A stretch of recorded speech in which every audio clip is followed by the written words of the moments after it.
Mbili. Free, free Palestine.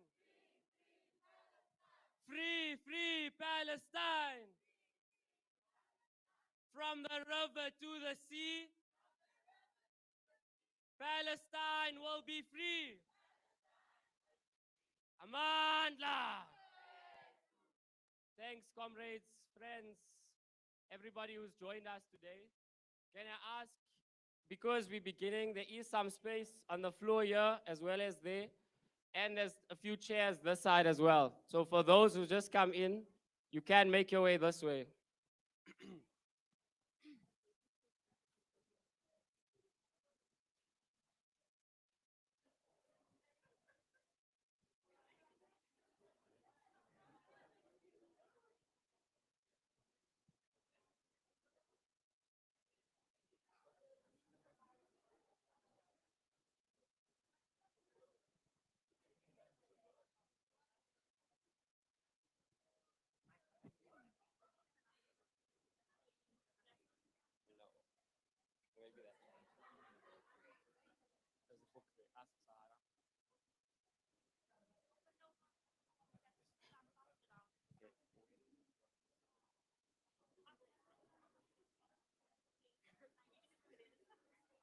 Okay, I see some comrades standing there. There's still space on the floor here, as well as this side.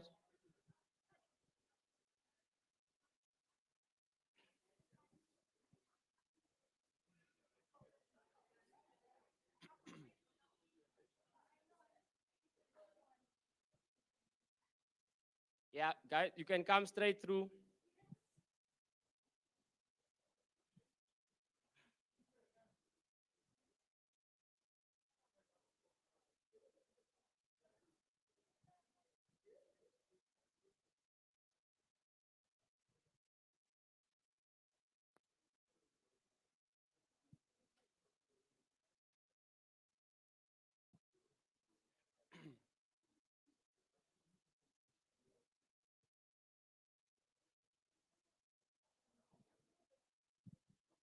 Amandla!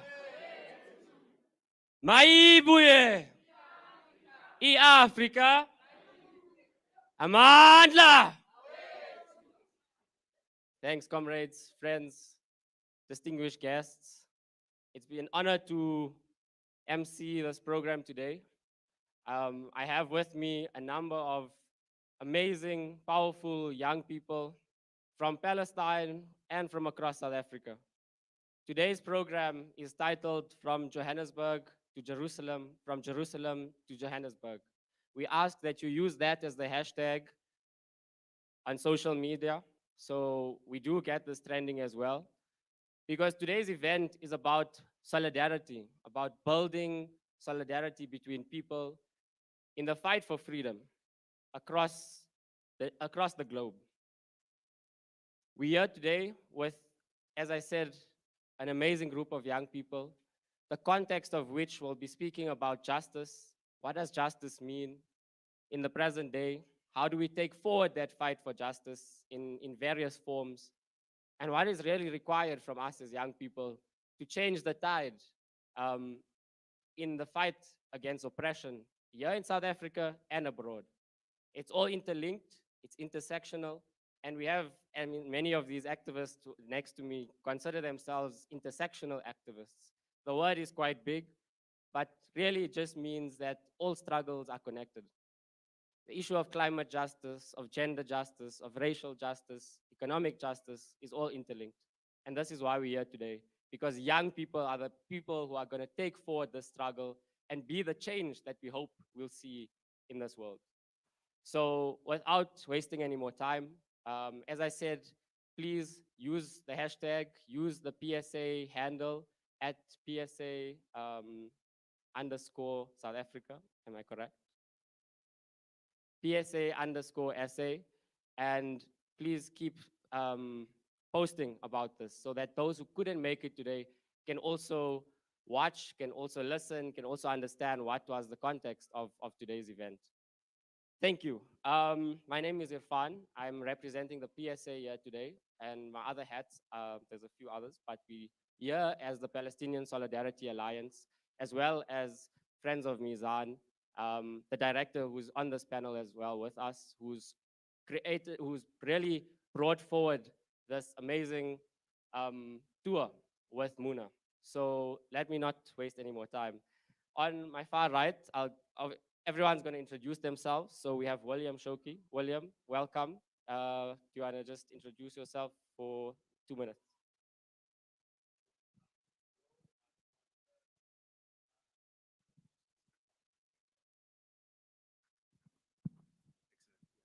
Hi everyone, I'm Will. I'm a member of the Wits Palestine Solidarity Committee at the University of the Witwatersrand. I'm a student and also a writer, and it's a tremendous honor to be here today. Thanks so much, Will. Next.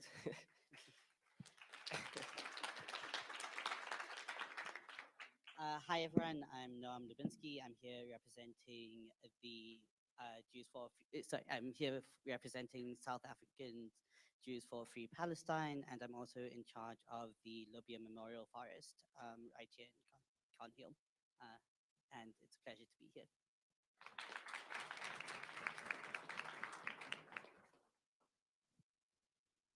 Afternoon, everyone. I'm Siaratwa van Driel. I am a feminist women activist, first active in Wits Fees Must Fall. I am currently the editor of Caribou newspaper and representing Kanya College. Thank you. Hello, everyone. Thank you for coming to this event. My name is Abdullah Grifat. I'm from Palestine. I'm the director of Friends of Mizan here in South Africa. Mizan, which we are affiliated to, is a Palestinian legal organization that's representing different groups of Palestinians.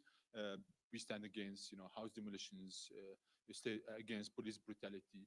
We try to protect, Palestinian lands, sacred lands, heritage, and so on.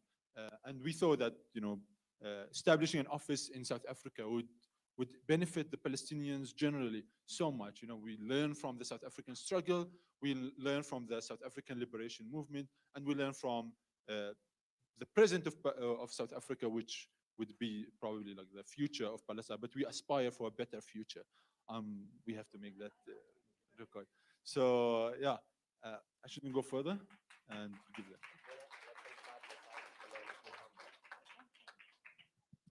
Hi everyone, my name is Noor. I am an intersectional activist. I also wear many hats like Irfan mentioned.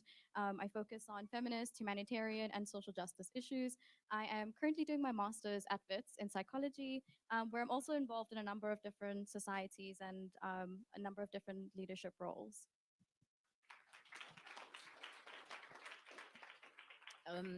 Allow me to greet everyone in the beautiful language of my forefathers, isiZulu.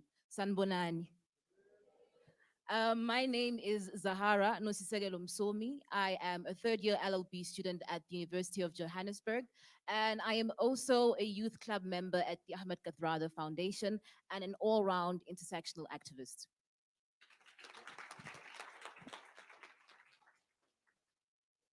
So we also, I think many of you have come to listen to Muna.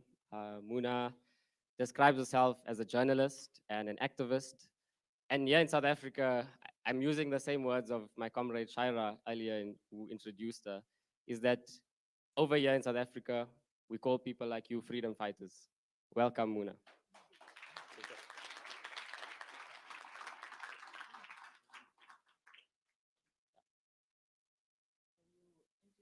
So, what should I say? I'm Muna El-Kurd, and I'm very honored to be here in South Africa. Thank you for hosting us. Thank you. A lot of these activists are very humble. As I said, there's many hats, and if I have to give out their bios, you would really understand that they've been doing phenomenal work. Whether it's the Kathrada Youth Program, at different organizations like Amnesty, Kanya College, within SA Jews for Free Palestine, the PSCs, and many of you here as well who are activists in your own right. Before we begin, I'd like to start us off with a short song by one of our youth club members, Anele. Anele, could you please come up and give us that short song?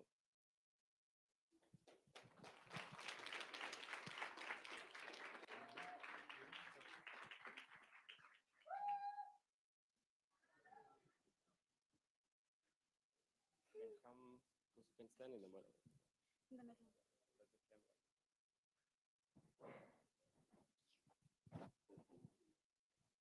Greetings to all. Today I'll be singing Uthando Luka Baba with the song.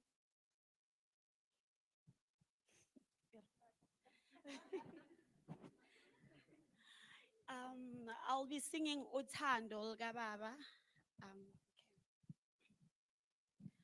Uthando Luka Baba lunje ngolwandle bo lubanzi lujulile luyasengwa yimina lwafinyele lakimi gisezoneni zam alwazelwa gedlula langisindisa nam. Thank you.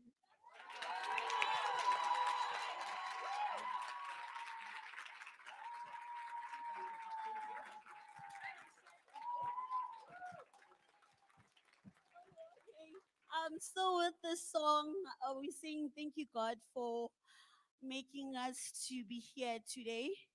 We're thanking God for saving us from the past wars and from the pandemic that we're going through right now, which is coronavirus. So with this song, Uthando Luka Baba, we're thanking God's love. Thank you.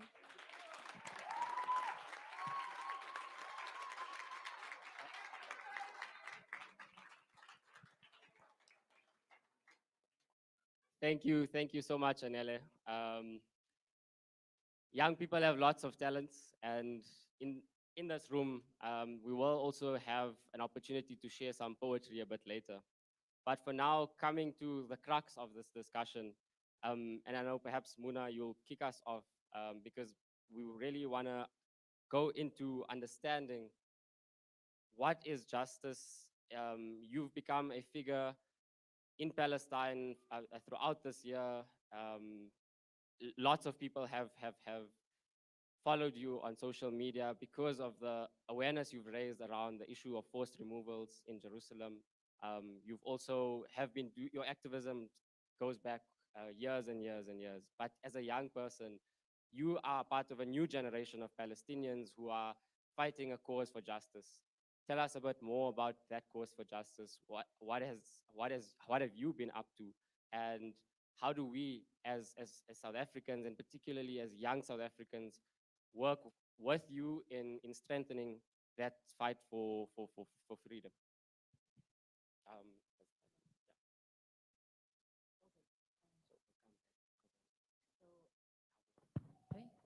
Thank you another time for hosting me here in South Africa.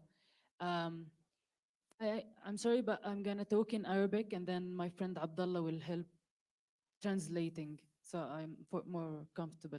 Thank you. من أكثر الشغلات اللي مبسوطة عليها أنا هلا إنه أنا قاعدة بين أغلبية شبابية اللي بالنسبة إلي هم اللي بيقودوا أي حراك شعبي.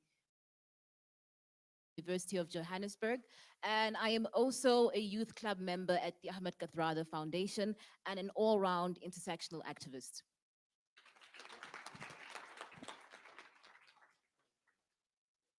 So we also, I think many of you have come to listen to Muna. Muna describes herself as a journalist and an activist. And here in South Africa, I'm using the same words of my comrade Shaira earlier, who introduced her, is that over here in South Africa, we call people like you freedom fighters. Welcome, Muna.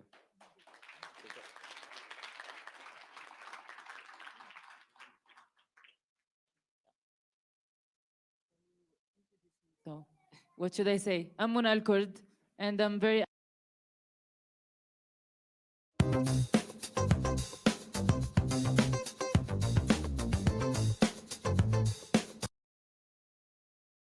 across the globe who have different struggles and yet common themes also around the struggles. We learn from each other and we come together to to share experiences. So Muna would like to share some of the experiences that she had in the last uprising in Jerusalem or in Palestine generally. بتخيل كلكم سمعتوا عن قضية حي الشيخ جراح في الأشهر القليلة الماضية، بس مهم أحكي لكم إنه قضية حي الشيخ جراح ليست قضية جديدة، هي قضية قديمة جدا موجودة من 1956 وجدت لما أنشئ حي الشيخ جراح، وأيضا موجودة في محاكم الاحتلال الإسرائيلية الاستعمارية الاستيطانية من سنة 1972، يعني إلها 49 سنة في محاكم الاحتلال. So you all heard about the case of Sheikh Jarrah and the struggle of Sheikh Jarrah. The case of Sheikh Jarrah is not a new case. They have been fighting since Sheikh Jarrah neighborhood was established in 1956. And they have been fighting on the ground for existence basically since that time. And they have been fighting also in courts since 1972. So it's not a new case. لكن اللي كان جديد في الهبة الأخيرة بالأشهر القليلة الماضية كان خطابنا، وعينا، وأيضاً استخدامنا الذكي لوسائل التواصل الاجتماعي. However, the new thing that emerged now in the past year is that we managed to change the discourse on Palestine and using a different discourse also and different language while we are resisting. Now there's a new, I would say, wave of understanding and the consciousness that among the young people is a bit also different. With generations, we also learn and our understanding of our reality also differs and develops, I would say. And then there are also new tools that we have been using in the recently in the past year or two. بالنسبة للخطاب، يعني مهم أحكي لكم إنه من يعني بالهبة الأخيرة، على الرغم من إنه حكومة الاحتلال كانت تصرف ملايين الشواكل سنوياً على تعزيز ورفع الرواية الصهيونية للعالم اللي هي رواية كاذبة، إحنا قدرنا بموبايلاتنا وبدون أي مبلغ من المال إنه ننقل للعالم شو اللي عماله بيصير في حي الشيخ جراح وفي القدس وفي كل فلسطين، بس عن طريق قول الصدق والحقيقة ونقل الواقع كما هو للعالم. So Israel every year spends millions of dollars to spread its lies and its propaganda around the globe. And on the other side, we as Palestinian youth on the ground, we managed to change the discourse only with our phones because we say the truth, because we say the truth from our living experiences.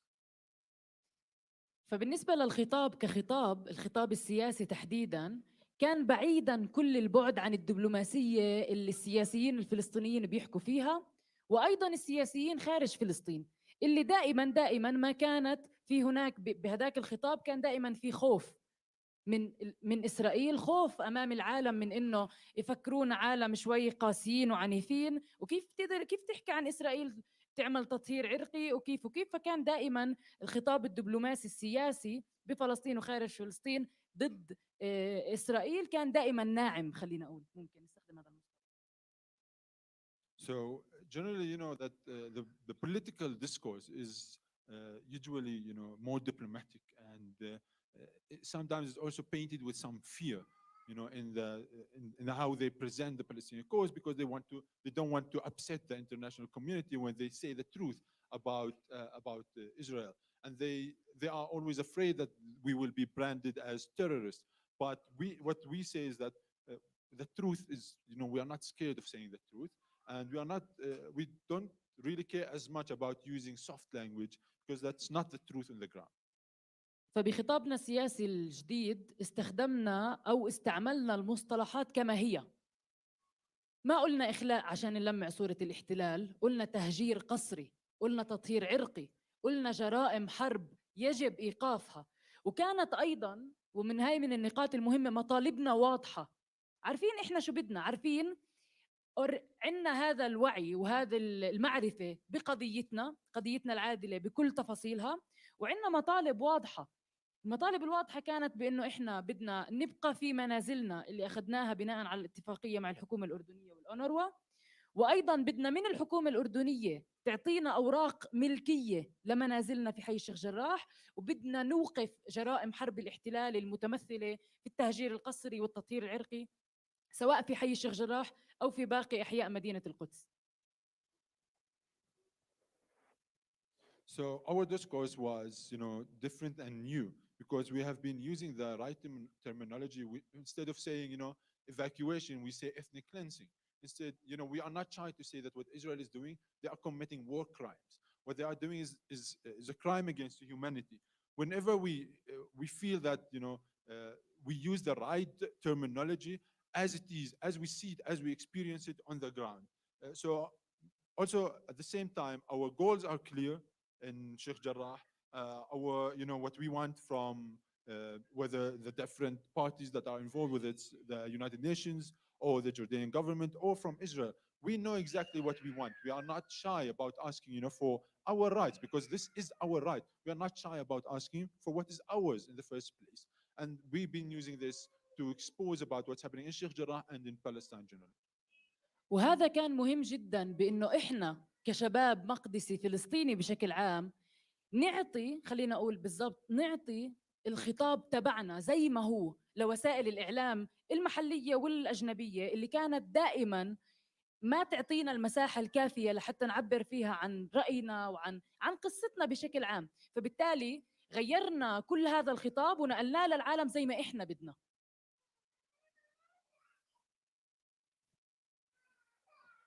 So as young people, now we try to using this new discourse, we present it to the media. Usually in traditional media, the media would come and ask selected questions, leading questions, so they don't get an accurate representation of what's happening on the ground. However, using the new tools and using new discourse and using new methodologies, now we impose in a way, we use a different space in the media. Our discourse again is according to what we want to be told about us. It's not about what they want to say about us. ومن أهم الشغلات اللي عملناها كمان إنه تجنبنا لعب دور الضحية. إحنا مش ضحايا، إحنا أقوياء. وهون هذه نقطة جدا مهمة، إنه إحنا ما نقلنا للعالم إنه ابكوا علينا من شان الله، إنه من شان الله أعطونا مصاري. هذا الحكي كان مرفوض تماما. نقلنا للعالم الصورة الصريحة الواضحة إنه إحنا أقوياء، وإنه إحنا بندافع بكل قوتنا عن وجودنا في منازلنا وأرضنا في حي الشيخ جراح وفي القدس وفي كل فلسطين. So another really important point is that we try not to play, the role of the victims, where we cry all the time. That victimhood mentality that some people get stuck in. That we try to get over that, and we don't want to show like we are always just crying for help. And some people also want to paint us like we are always collecting money and donations. Instead, we want to show that we are strong. We have the ability to fight for our rights on our own land, and this is exactly what they have been doing in Sheikh Jarrah. Defending our rights by ourselves, and that's what we wanted to show to the media, that we are strong and we can do it. بعد كل شيء حكيت لكم إياه من وعي وخطاب سياسي جديد ومطالب واضحة، كل هاي الشغلات استخدمنا السوشيال ميديا بطريقة ذكية جدا، بأنه إحنا نكون الراوي، إحنا اللي نحكي، ننقل الصورة الصحيحة الواضحة من تليفوناتنا. So one of the most important tools, obviously, is social media, and that has given us, in a way, the pen to write, to express our voices. We became, rawi. I don't know what the word in English now, but basically, the person who tells the story. So we are the storytellers ourselves, and this, change and shift in our understanding and in our discourse has helped us using these tools as well. فبالندوة اللي قبل كنت بحكي إنه لما بلشنا الحراك على السوشيال ميديا قبل بضعة أشهر، كنت بحكي بإحدى الرومز على تطبيق كلاب هاوس، كنت بقول يا جماعة أنا خلال شهر من الآن رح يتم تهجيري قسرياً من منزلي أنا وكمان 4 عائلات من حي الشيخ جراح، ورح يلحقنا باقي العائلات ال28 اللي ساكنة بالحي اللي يبلغ عددهم 500 نسمة ممكن يصفوا بالشوارع. قلت لهم للناس اللي أنا كنت بحكي معهم اللي هم كانوا نشطاء إنه يا جماعة الخير أنا بحكي معكم وأنا فاقدة الأمل، ما عندي هذا الأمل إنه عن جد أضل ببيتي، لأنه سبق وجدودي وأبوي وجيراني حكوا مع كل الجهات المعنية من الحكومة الأردنية، السلطة الفلسطينية، الأونروا، مؤسسات حقوقية، كل شخص معني كانوا بيقدر ممكن يقدم لقضيتنا تواصلنا معاه، لكن للأسف بدون أي نتيجة. So she explains that a few months ago she was participating in a discussion on Clubhouse, the application, and she was telling the audience there that, I'm speaking to you now, but I know that in a month's time from now, we will be kicked out of our houses. My family and 4 other families will be kicked out of their homes, and 28 other families will follow later as well. And she was basically like losing hope because her parents, her grandparents even, they tried to knock on the doors for every institution, every organization, everyone who could help. However, they didn't, they were not successful in their attempt to ask for help from these different groups. قلت بعقلي إنه يعني عن جد جدودي وجيراني والكل حاولوا قد ما بيقدروا بس ما قدروا ينجحوا بإنه يوصلوا صوتنا للعالم، فقلت ممكن تكون السوشيال ميديا هي الشعرة الأخيرة أو الخيط الأخير اللي ممكن نتمسك فيه، عشان أنا كمنى وكل جيراني كل الشباب اللي كانوا ضمن هذا الحراك على السوشيال ميديا لما نحط راسنا عشان ننام بالليل ما نحس إنه إحنا قصرنا اتجاه قضيتنا وقاومنا لآخر نفس. So she says that again, like her parents, her grandparents, and everyone, their neighbors, they have been trying to fight and they have done their role. So now as young people, they felt that it's our role now to take into social media. And we felt that that was our last resort. And that was the last hope that we had that we didn't use before, to mobilize for our cause. Therefore, and it's also in a way for them to feel that we have done literally everything we could to fight for our rights. And that's where it started. والحمد لله كل العالم صارت بتعرف عن قضية حي الشيخ جراح، وشوي شوي صارت تعرف عن سلوان وعن لفتة وعن جبل صبيح وعن كل المناطق الفلسطينية المعرضة لانتهاكات الاحتلال. And now, as you see, everybody around the world knows about, Sheikh Jarrah and about Silwan, about Lifta, about the mountain, Beta mountain, and other also struggles that have been emerging in the past few months.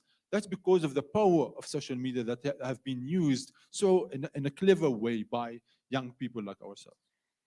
دائما بنحكي السوشيال ميديا السوشيال ميديا السوشيال ميديا، بس مهم تكونوا عارفين انه السوشيال ميديا كانت ايضا اداة من ادوات الاحتلال اللي كانت دائما ما تقمعنا وتقوم بحذف حساباتنا، منعنا من انه نطلع لايف، كل هاي الشغلات. فبالنسبه لنا السوشيال ميديا هي فقط اداة، لكن وراها كان في شباب فلسطينيين جدعان واعيين عارفين شو بدهم، وهيك قدرنا احنا كشباب، مش السوشيال ميديا، لولا إحنا كشباب قدرنا نوصل للعالم. So it's a very important point to raise and to mention that, social media is important, but it's at the end of the day, it's just a tool that's being used. And it's important to highlight the role of the young people who have been fighting, even in social media, because there are many ways where Israel has been even blocking them from using social media, whether it's blocking, certain accounts on social media, or, blocking using certain words through, the algorithm, and where Facebook and Instagram have been using that. And it's important to highlight the role of the young people who have been innovating new ways of, showing the cases like Sheikh Jarrah and others. إحنا في فلسطين يومياً نتعرض لانتهاكات من قوات الاحتلال والمستوطنين من خلال اعتقالنا، ضربنا، ملاحقتنا، الاعتداء علينا، كل هاي الانتهاكات اللي بيقوم فيها الاحتلال ومستوطنيه.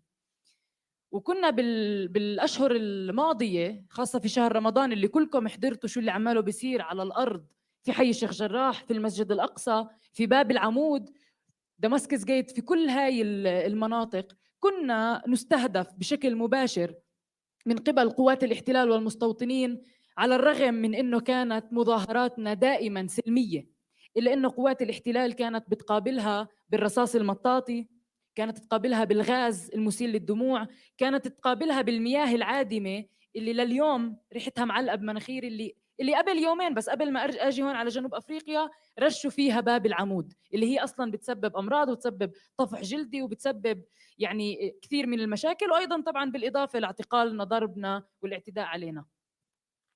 So on the ground, we also, like, on a daily basis, Palestinian youth are resisting, and obviously there is, and as you've seen in Ramadan or in May this year, there was the case in Sheikh Jarrah, but also there was, confrontation in Masjid al-Aqsa, confrontation at the Damascus Gate, outside of the old city.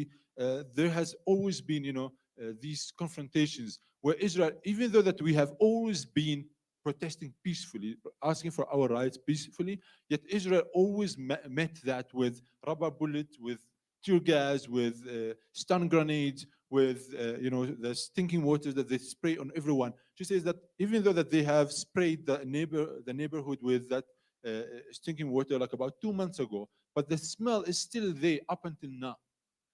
2 days ago, just 2 days before we actually traveled, they also sprayed the same, chemical, the water, that stinking water, also on the Damascus Gate as well, to chase the youngsters who always sit there, hang around there, because there aren't many spaces for young people to sit around. So they target these spaces or where young people go and hang around together.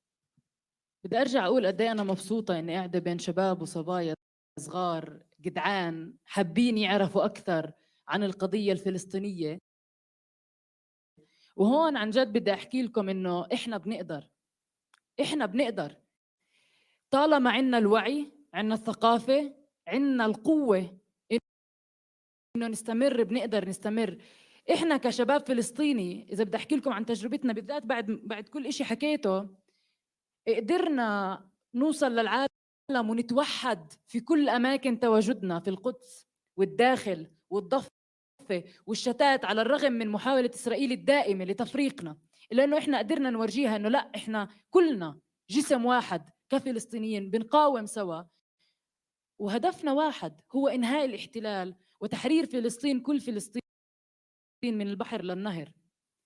So we as young people, I want to say that to all of you, that we as young people, we can make the difference when we are united, when we have the knowledge about what we want to, present, when we understand our realities and understand our goals. One of the things that we managed to do in Palestine, in Sheikh Jarrah and across Palestine, we saw that there is unity, especially among young people. There is unity. Palestinians in the 48 areas, Palestinians in the West Bank, Palestinians in Gaza, Palestinians in the diaspora also, they all came together to shout together for Sheikh Jarrah and for Palestine. And together, we know that we will be victorious and we will free Palestine from the river to the sea. كمان من الشغلات المهمة، زي ما أنا اليوم نقلت لكم واقع شو اللي صار معانا كشباب، كمان بحب طبعا أسمع من الشباب والصبايا الموجودين اليوم اللي إلي الشرف إني أتواجد معاهم. ما ننسى إنه إحنا كفلسطينيين وإنتو كجنوب أفريقيين إلنا تقريباً يعني شو بيقولوا نضال مشترك ومقاومة مشتركة اللي تعلمنا منكم وبتتعلموا منا. اليوم أنا بفكر إنه أنتوا اليوم كشباب في جنوب أفريقيا ممكن عن جد توقفوا ضد الأبارتهايد، ضد كل أنواع وأشكال الظلم اللي عمالها بتصير بجنوب أفريقيا، وتدعمونا وإحنا كمان ندعمكم. لأنه بالنهاية زي ما كنت دائما أقول، دائما التعويل على الشعب الحر اللي عارف شو بده، وليس على الحكومات. لأنه بالنهاية الحكومات شو ما كانت هي موجودة لفرض سيطرتها، سواء حكومة الاحتلال الإسرائيلي الاستعمارية أو أي حكومة أخرى. So as she, shared her experience and living reality with all of you, she also would like to now listen to everybody on this stage, but also to learn from the South African experience. We have, we know very well that we have a joint struggle. We have many commonalities between Palestine and the colonization of Palestine and the apartheid state in South Africa and the apartheid regime. We know that there are common struggles even up until now, that there are challenges that you are facing here in South Africa that we are also facing in Palestine. So we encourage you to, to continue fighting for justice. We always, as Palestinians, we always relied on the power of the people, the power of the masses. And we know that we don't really rely that much on governments to change, to make, concrete, to make solid change on the ground. And for that reason, we always bank and we always depend and we always have faith in the people like yourselves. وهون اسمحوا لي احكي لكم ايش ممكن انتم بناء على سؤال الاخ هون، شو انتم كجنوب افريقيين تقدروا تعملوا لقضيتنا العادله الفلسطينيه. بالنسبه إلي هو انه انكم تطلعوا بمظاهرات بهاشتاجز على السوشيال ميديا، يعني على الارض واونلاين برضه، تعملوا اللي بتقدروا عليه بانكم تضغطوا على حكوماتكم لفرض عقوبات على الاحتلال الإسرائيلي ومقاطعته. لأنه بالنهاية كل إشي عماله بيقوم فيه الاحتلال الإسرائيلي في الأراضي الفلسطينية، مش بس بالشيخ جراح، أنا بالنهاية بنت القدس وبنت كل فلسطين، واللي عماله بيصير بالشيخ جراح هو مرآة لما يحدث في كل فلسطين مش بس بالشيخ جراح. لذلك من المهم جدا إنكم يصير في حملات ضغط على الحكومات لفرض عقوبات على الاحتلال، وأيضا محاكمتها دوليا، لأنه هذا بالنهاية احتلال واللي بيقوم فيه هو جرائم حرب يجب إنهائها. And lastly, to answer the question on what can we do, like what can South Africans do, and that is like to continue mobilizing on the ground, to go out in protest, to be present both on the ground and online, because many of us, unfortunately, nowadays have been relying a lot on social media, but we know that being on the ground is as important. And we want also for young people to be active in changing the realities by also putting pressure on your government and in your officials and those who represent you, on places of power, who can impose and try to impose the boycotts and sanctions on Israel, and push the international community also to do the same thing, and to hold Israel accountable for its crimes, not only in Sheikh Jarrah, but in the entire of Palestine. إحنا في الداخل قد ما بنقاوم، لكن بنواجه عنف كبير جدا من قبل الاحتلال الإسرائيلي ومستوطنيه لمجرد التعبير عن رأينا. يعني إحنا بس نطلع بدنا نعبر عن رأينا فبنواجه عنف كبير جدا، كل أنواع العنف والانتهاكات. بينما برا البلد عندي هذا الإيمان إنه المؤازرة والعمل السياسي الجماعي طبعا له وقع كبير على العالم، وبدون التقليل طبعا من جهدكم، لكن ثمنه أقل من الثمن اللي إحنا بندفعه كفلسطينيين، اللي راح منا شهداء وراح منا أسرى لليوم، في آلاف الأسرى في سجون الاحتلال. اللي اسمحوا لي هون أنوه لمراد عطية ابن الحي 25 سنة هو أستاذ في المدرسة اللي كان فقط واقف زينا كلنا في حي الشيخ جراح، وكان زينا كلنا كفلسطينيين ليدافع عن بيته وأرضه ووجوده في الحي وفي القدس أيضا. لكن حكومة الاحتلال اعتقلته، ولليوم إلوش أكثر من شهرين معتقل بدون أي تهمة، وبيحاولوا من خلال اعتقاله تحويل القضية كلها، قضية حي الشيخ جراح، من قضية إنسانية سياسية لقضية متعلقة بالإرهاب والعنف ضد دولة الاحتلال.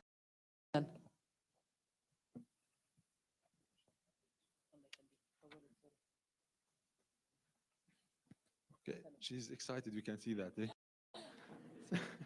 So we in Palestine are facing a brutal regime that's been, brutally facing us in all aspects. Wherever we go, they try to humiliate us, and they try to, ban us from speaking the truth, basically.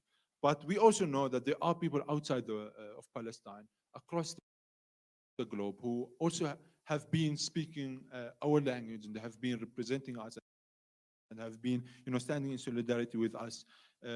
We have, many people have sacrificed, whether they lost their lives or are spending, time in prison.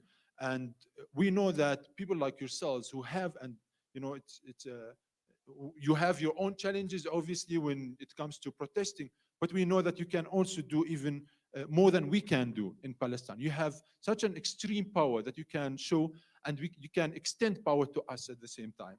And she wanted to mention here a young man, his name is Murad Atiyah, also Muna's neighbor, who is 25 years old, school teacher. He's been arrested, and he was arrested about 2 months ago, and he's still in prison and without any charges up until now. We don't even know what his crime is. But they take his case to show that they're trying now to turn the case in Sheikh Jarrah from being a humanitarian, a human rights, fight, and from being a political, stand, into something like Israel trying to fight against terrorism and all these stereotypes they try to brand us with. And we always have to remember people like Murad Atiyah and the others who have sacrificed so much in order that we all be free in our own homes.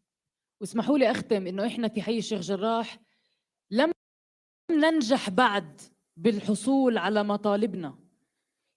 لليوم لسه المحاكم، قضية حي الشيخ جراح موجودة في محاكم الاحتلال الإسرائيلي. لليوم عمالنا بنواجه قضاة يهود مستوطنين صهاينة فاشية وضعوا كل القوانين لخدمة الاستيطان والمستوطنين وليس لخدمتي أنا كفلسطينية. إحنا ب2/11 مطلوب منا نرد على مقترح من محكمة الاحتلال بأنه إحنا نوافق ندفع أجرة للمستوطنين وإحنا قاعدين في بيوتنا. فمن المهم تعرفوا إنه إحنا لسه ما نجحنا، إحنا لساتنا عمالنا بنقاوم في الشيخ جراح، في سلوان اللي كل يوم بصدر بحق أهاليها وبمنازلها أوامر بالهدم. من المهم تعرفوا إنه لساتنا مستمرين وراح نكمل على الرغم من كل الانتهاكات اللي بتقوم فيها حكومة الاحتلال.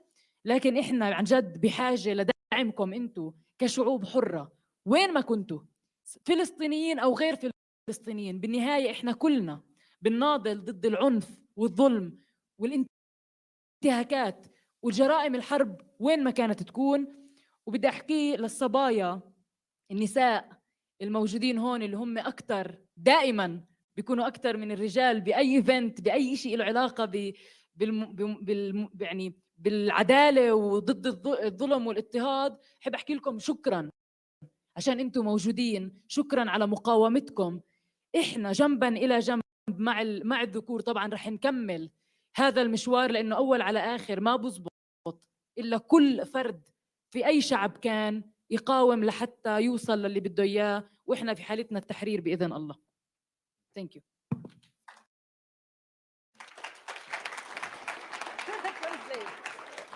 Did you understand what I said? Yeah. No need to translate.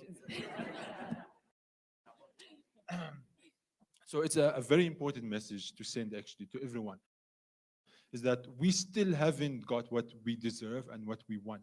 Our demands haven't been met yet. And we still need your support, right? We are fighting against a regime, an entire regime. You know, we know that we are fighting in the Israeli courts, but these judges are themselves are settlers, and they're using the Israeli law to protect the settlers, to protect themselves and other settlers just like them. So we know that the whole state of Israel is illegal. You know, the courts are illegal, and we are fighting against an illegal regime that doesn't care about law and justice, whatever. And we are still fighting, like in Sheikh Jarrah, in Silwan, and in other places where, as we are talking, there are people being kicked out of their homes. There are homes that are being demolished, and there are lands that are being stolen as we are speaking now. And just one last message to the ladies that are sitting here. And that is, you know, wherever we go, whether it's in Palestine or here or everywhere, we know that majority of the crowd is always, you know, the females.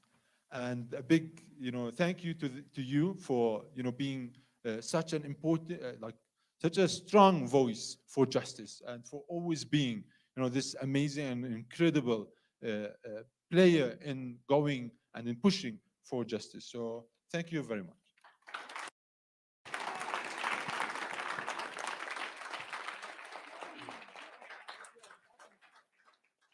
It was so powerful that you had to get a double clap for all of that. Thank you so much, Muna. We will come back to you again, because the responses from our panelists and what you take away from what they say as well would be important. There's a lot that was said, and I think our panelists will also touch on how they've already started the work of solidarity building. So I'm not going to waste much time. I'm going to also ask that the panelists keep to their time, please, for the rest of you. We have on our side here Zahara, who's representing the Kathrada youth. It's a youth movement of young people across different communities in South Africa, really looking at how do they mobilize youth to tackle their issues here. But in doing so, what does that mean to extend solidarity from us to all struggles around the world, and particularly the Palestinians? So Zahara. Thank you, Irfan. I think it's also an opportune time for me to just say thank you very much for that powerful discourse, Muna. Really heartfelt and really powerful. And I believe as South Africans, and I speak on behalf of everyone here, that we will continue to further whatever Palestinian cause it is on our side. The topic I was asked to speak about is the importance of mobilizing and developing activism on campuses and in our communities, as well as at intersectional level in South Africa, as well as in Palestine. And I first want to speak about the challenges faced by the youth in South Africa. We know it's quite well known and well documented how this country, or the youth in this country, face multiple and different challenges. And the most common being mental health, poverty, inaccessibility to education, and in most instances that is due to lack of funding, unemployment, crime, drug abuse, sexual offenses, and a very prevalent one that we're seeing occurring on a regular basis is gender-based violence. And in writing this speech, I didn't want it to only be a reflection of my own voice, but to ensure that the voice of the youth, as well as other young South Africans, are reflected in this as well. And so I consulted peers and other youth about commonly faced problems. And one of them, Comrade Bonga Mavuso, a student activist and a leader, highlights very importantly that a lot of subtle and unsubtle injustice has been occurring to a vast majority of people in communities, especially to people of color, where the way things are done or the way things are set up and the systems put in place are currently disadvantaging these groups of people. And in the context of students, the procedures that are found in universities and TVETs, which are institutions of technical education and training, are a contributing factor to the hardships that are faced by students, especially from poor and working classes. Where you find NSFERs, on top of having incompetent and ridiculous ways of operating, have not increased the allowances that they give students on a monthly basis in the last 3 years, despite being aware of the fact that the cost of food has raised, inflation is there, and the fact that value added tax has increased as well. Where you find education is treated as a privilege to those of us who cannot afford it.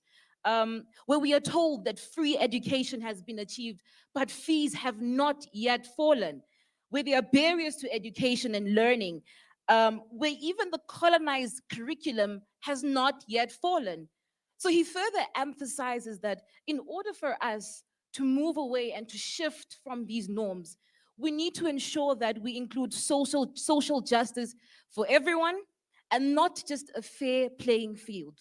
That we need everyone to be accommodated and to be duly catered for. And as much as we all face different struggles, through activism, that can be achieved.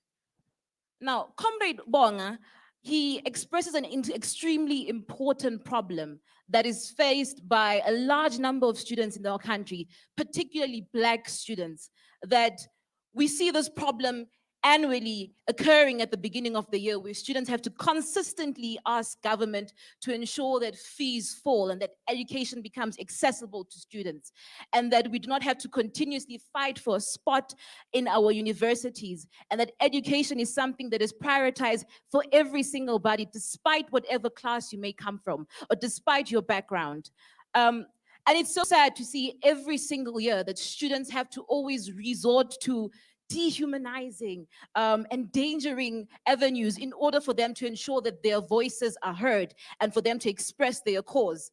And it can't be that we live in a democratic era in South Africa where we should not even be addressing issues of this nature, where issues of these natures should not be existing, that we have to continuously take to the streets to fight against them. That is why now more than ever, we need to ensure that these issues are addressed, that these issues are attended to, and so that for once and for all, we do not have to continuously find ourselves moving in this vicious cycle that does not allow for people in this country to progress. The third point I want to speak about is understanding activism on our campuses and grassroots causes in our community, how to lend our help and how to lend our support. Now, I believe that universities are the best and most fertile spaces which we, the youth, can use to begin our activist journey or even further such. And usually when we are entering these spaces, we come as people who are still in the process of building ourselves, of establishing our principles and trying to find our place in the world. So it would be even more wonderful and meaningful that when we find ourselves in these spaces, we ensure that we engage with other fellow activists. We become involved in causes that are aimed at uplifting and empowering others. More so, in these spaces, you are given the opportunity to spearhead and forefront causes that can ensure that you build better communities, not just for your own community, but for other communities as well, and South Africa at great. Now, in both our communities and our universities, we need to ensure that we conscientize and educate everyone. And by everyone, I don't mean just the youth. We cannot limit our knowledge and our action to just the young. We should ensure that we also include every single one. Even if you are not within the South African context recognized as a youth, you need to ensure that you too play your part. And there are multiple ways in which you can play your part and which you can lend your support. It can be done tacitly or you can do it expressly as well. Number one, you can do something as creating a space that allows for dialogue of this nature and implementation to occur. You may want to fund or contribute financially to a cause that does ensure that they further human rights. And they further the ideals of also building a better country, a better world for us all. You can even have actual active participation in efforts like reform, like this morning, the Amnesty International chapter, WITS chapter, as well as the Climate Justice Charter movement held a very moving and powerful demonstration outside the Gauteng legislature. So when we see events of such nature occurring, ensure you are there. You need to be there as well. We need your presence. We need your support. We need your activism. We need you there. Do not ever disregard how important your impact and your contribution may be, no matter how trivial you may believe that it is. Because we simply cannot label ourselves as proponents and supporters of the struggles if our actions do not account for who we deem ourselves to be. The revolution does not rely on lip service. Please say that with me. The revolution does not rely on lip service. One more time. The revolution does not rely on lip service. Now, the last point I want to speak about is intersectionality. And in 1989, we have this wonderful law professor and civil law rights activist, Professor Kimberly Shaw, coining this very beautiful term that we use so often, but most of the time people don't necessarily understand what it means. And that is intersectionality. So Professor Crenshaw describes intersectionality as a concept that refers to the ways in which oppressive institutions like sexism, racism, apartheid, etc., are all interconnected, and that they cannot be examined separately from one another. So it's basically saying your struggle and mine are the same, even though they are manifesting in different ways. And to me, it's a concept that is infused with a term or a ideology that is so similar to us South Africans, which is Ubuntu. I am because you are. Your struggles are relatively mine. You are me just as much as I am you. And together, we are an entity that is extremely powerful in the face of oppression. One of my favorite political activists, Dr. Angela Davis, perfectly displays intersectionality when she stated that my trajectory as an activist aligns, or rather has been aligned with the struggle for a free Palestine. Free Palestine has constituted my foundation. And this is a very powerful ideology because it allows for us all to recognize and realize that our struggles are interconnected, that they are rooted in a common denominator, the denominator which is oppression. I'd like to round up now by saying that I want to remind us all sitting here today who are present, be it virtually or physically, that we all have a duty. We have a duty that binds us all, and we have a duty that requires all of us to be active, to be courageous, to be of valuable and rewardable service. And an important need for us to understand our role and our placing in this world in combating oppression and creating a world where concepts of justice and fairness is not just notions that are found in progressive writings, but are things that come to actual fruition. And we are the ones responsible for that. And I have firm hope and belief that we will move towards such ideals and we will fulfill our goals. And I challenge everyone here today to ensure that and to be just that. This world isn't crafted or built for you to exist in such a manner. And that is why you have to continue being the resilient and powerful warrior that you are. Amanda!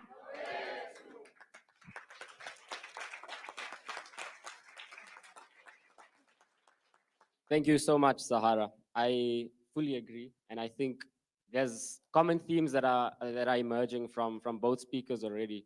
But we're not going to waste more time. Similarly, Saratwa, you've been doing work around organizing youth, conscientizing, mobilizing young people in South Africa to deal with issues that they face. Give us your contribution around what that looks like and how do we take forward that quest for justice, and how do we take forward consciousness building work with young people? Thank you, Irfan, and thank you to the organizers of this event. It is truly an honor to share a panel with Muna, and I think she really raised so many important points in terms of how do we build solidarity with Palestine, but how do we build our own struggles here in South Africa? I think I want to kind of start off where the notion of apartheid is often used for both Palestine as a common kind of thread. And I think it's quite clear in Palestine how the political apartheid has continued and the struggle for freedom, for liberation against an occupier state has continued. And I think the difference here, in a sense, is in many ways we still have, in a sense, a economic apartheid where we have a two-tiered system in almost all sectors, whether it's the education system, whether it's the health system, whether it's the justice system.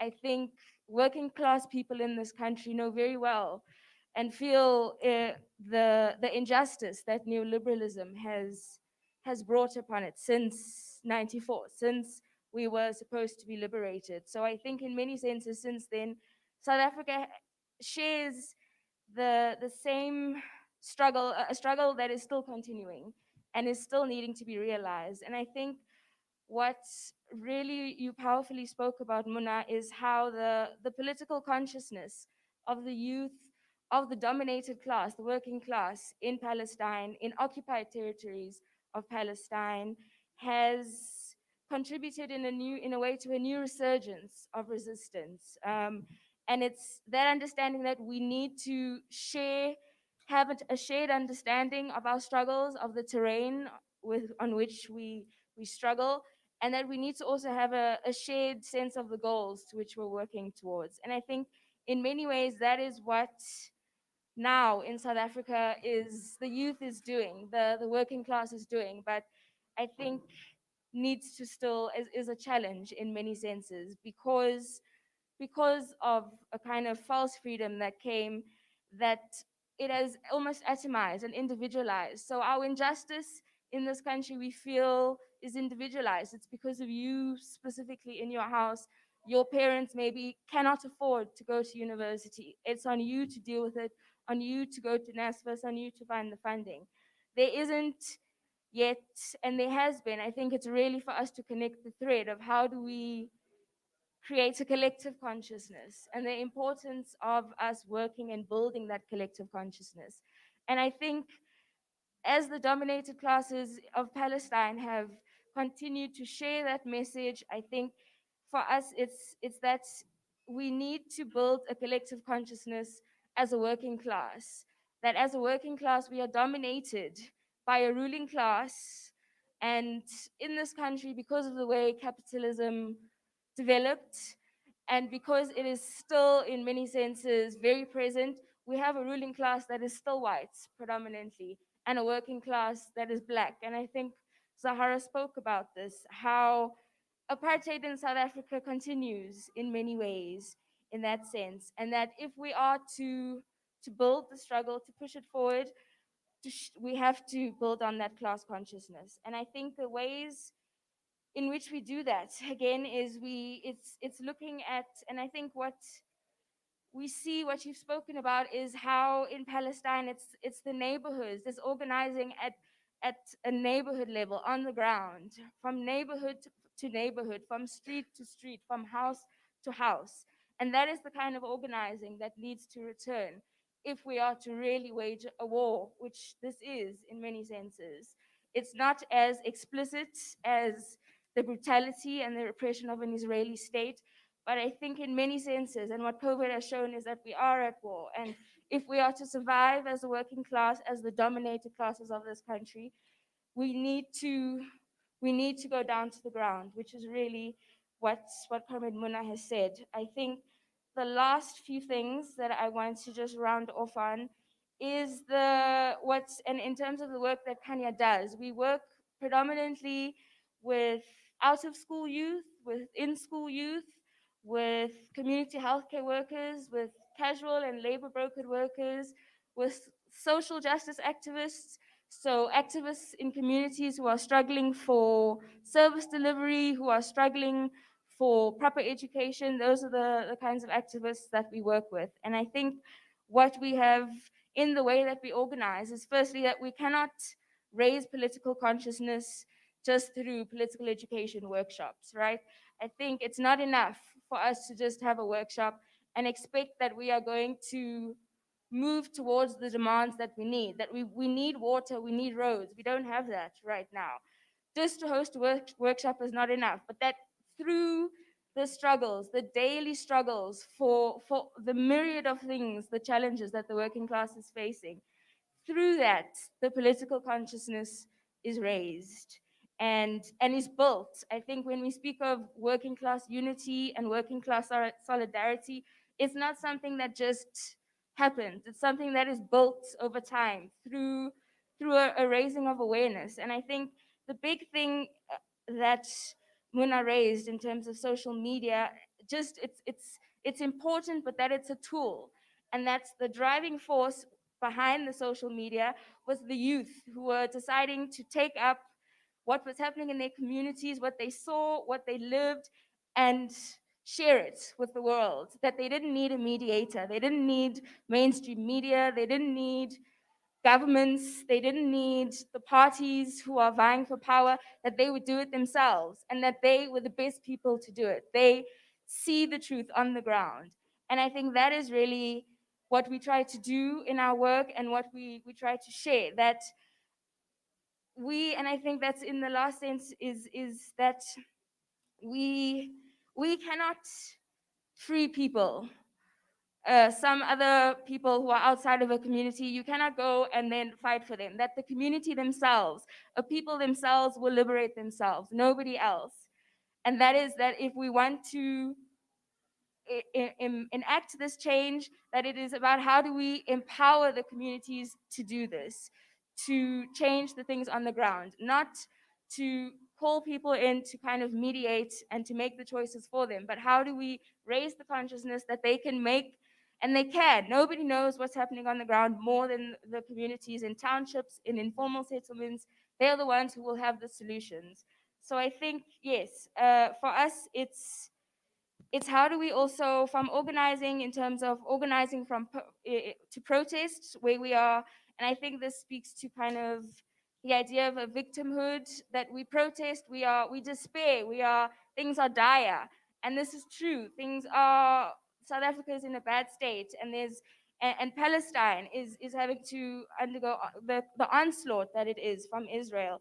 But that we need to, if we want to organize to take power and rule ourselves as a working class, as the dominated class, we need to organize collectively. And yeah, I'll end it there. Thank you.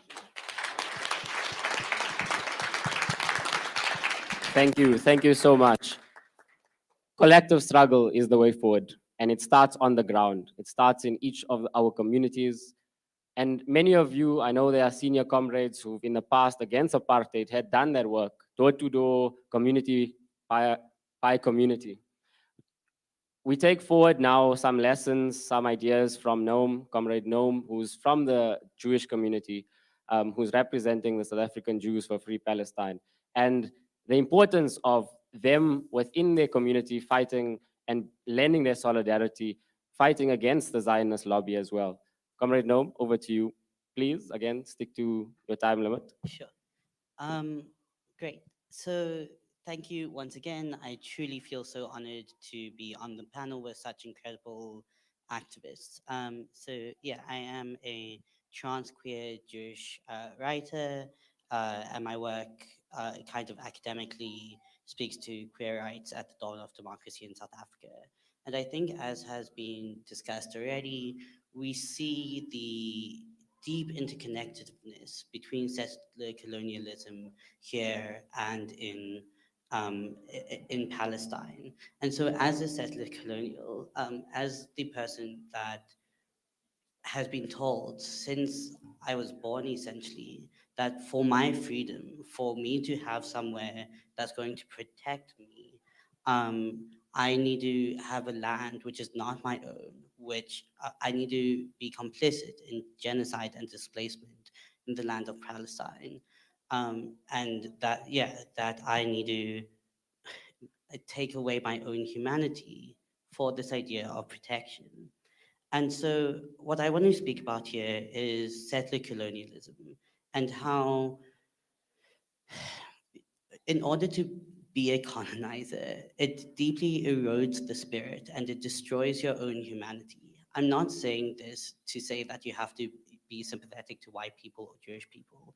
In fact, I'm saying the opposite. What I'm saying is the people who have colonized have sacrificed so much of their own humanity for power. And this sacrifice needs to be seen as just how much people are willing to give up for power. Right? And we know that it erodes the spirit, but above and beyond that, colonialism erodes the very land. So while we're speaking about Sheikh Jarrah, we also know that this isn't new. We know that this is what the Israeli state has been doing since the beginning to displace Palestinian people from their homeland. And this is why I'm so deeply passionate about the Lubia forest we have here at Constitutional Hill.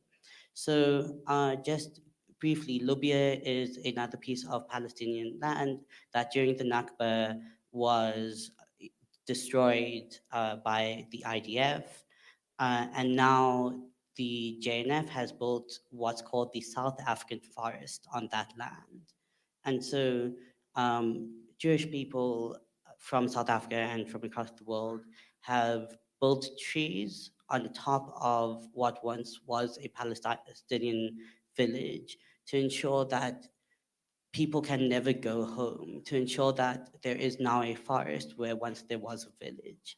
And so I think it's so deeply meaningful for us to have a commemoration of that in Khan Hill to link us to the displacement of District 6, to link us to the displacements that happened all around South Africa, and to understand that what colonialism does is, as the comrades that were at the climate justice talk earlier have noted, not only does it displace people, but it displaces and destroys the land. It displaces and destroys the very places that we put our feet. And so then when we speak about tying together dispossessed people, and as the fantastic speakers before me have spoken about connecting that thread between struggles, what we have to connect is, once again, this idea of global capital, which oppresses everyone that isn't among the ruling class. We know that Mark Zuckerberg owns 2% of all millennial capital, and this is and capitalism is another form of imperial conquest. We know that the same regimes that once supported an apartheid state in South Africa are the exact same regimes that are now supporting an apartheid state in Palestine for imperialism. And so when what then, to link this back to the youth? So I spent many years of my life both being a debater and coaching debating, and what this taught me was that what's more important than anything else is to hear voices. We live in a time where we have social media, we have the ability to hear each other's voices in a way that is not connected to a news outlet with their own propaganda. So we need to be able to listen to each other's voices, and we need to be able to tell our stories and remember that your story matters. And so just once again, as a South African Jew for Palestine, not only my Judaism, but my queerness has been weaponized to say that the state of Israel must exist for my oppression, must exist to stop my oppression. I am not oppressed, and this is a lie. But if you would like to hear more about the interconnectedness of different struggles, and specifically on pig watching, the South African Jews for Palestine tomorrow are having an incredible talk on queer Palestinian youth and listening to the voices of queer Palestinians. So I do also, just as a quick plug, recommend that you join us for our webinar tomorrow. Thank you so much.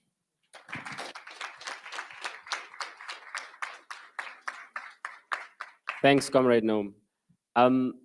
In speaking of the interconnectedness and the work being done, I'm going to pass the mic to William, Comrade William, who has been doing and been part of the solidarity movement here from campuses and then in civil society, trying to mobilize in ensuring that the movement for boycotts, divestments, and sanctions continue.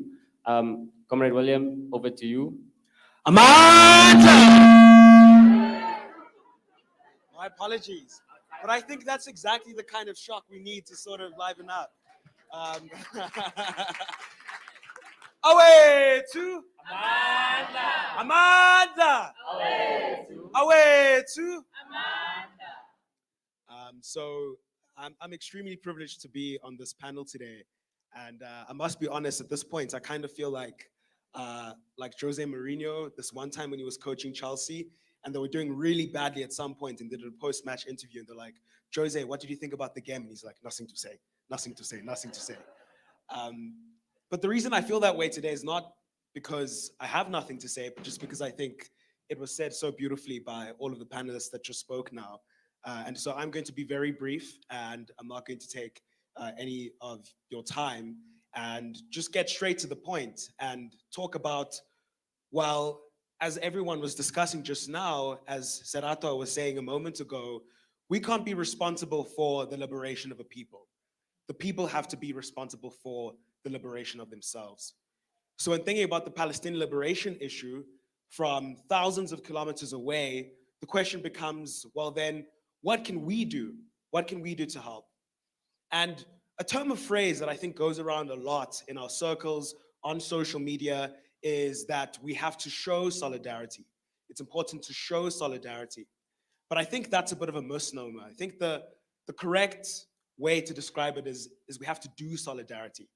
Because solidarity, unfortunately, isn't something you just show when it's done properly. And I think Muna was correct earlier when she said that social media is a tool. We have to remember that. And social media is a tool that you use to amplify and broadcast the solidarity that you're doing. You don't do solidarity through social media.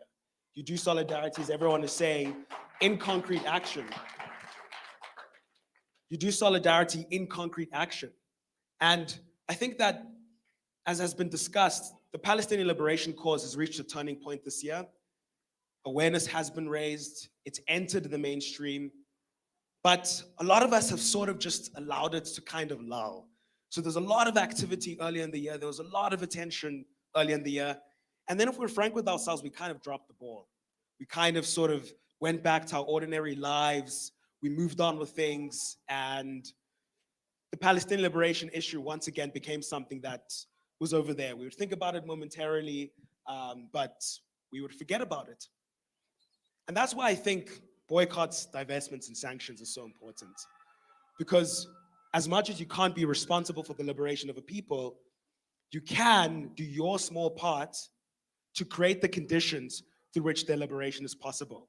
And if we think about what happened in South Africa, we too also reached a point in our struggle where it reached a peak, it reached a crescendo. But the reason it escalated all the way to the end of apartheid was that we didn't stop, and the international community supporting us didn't stop. They took the concrete actions to ensure that as South Africans at home were making sure that the apartheid state was ungovernable, the people abroad were doing their part to make sure that the South African apartheid state was ungovernable. And that's why it's important for each and every one of us in our own lives to find ways in which we can participate in BDS. Now, I was tempted, I was doing like a quick scan around the room to see if anyone was wearing any Puma apparel. I'm not going to shame people because I think that's not the way to go about it. But if you're buying Puma, stop. Tell people around you to stop buying Puma.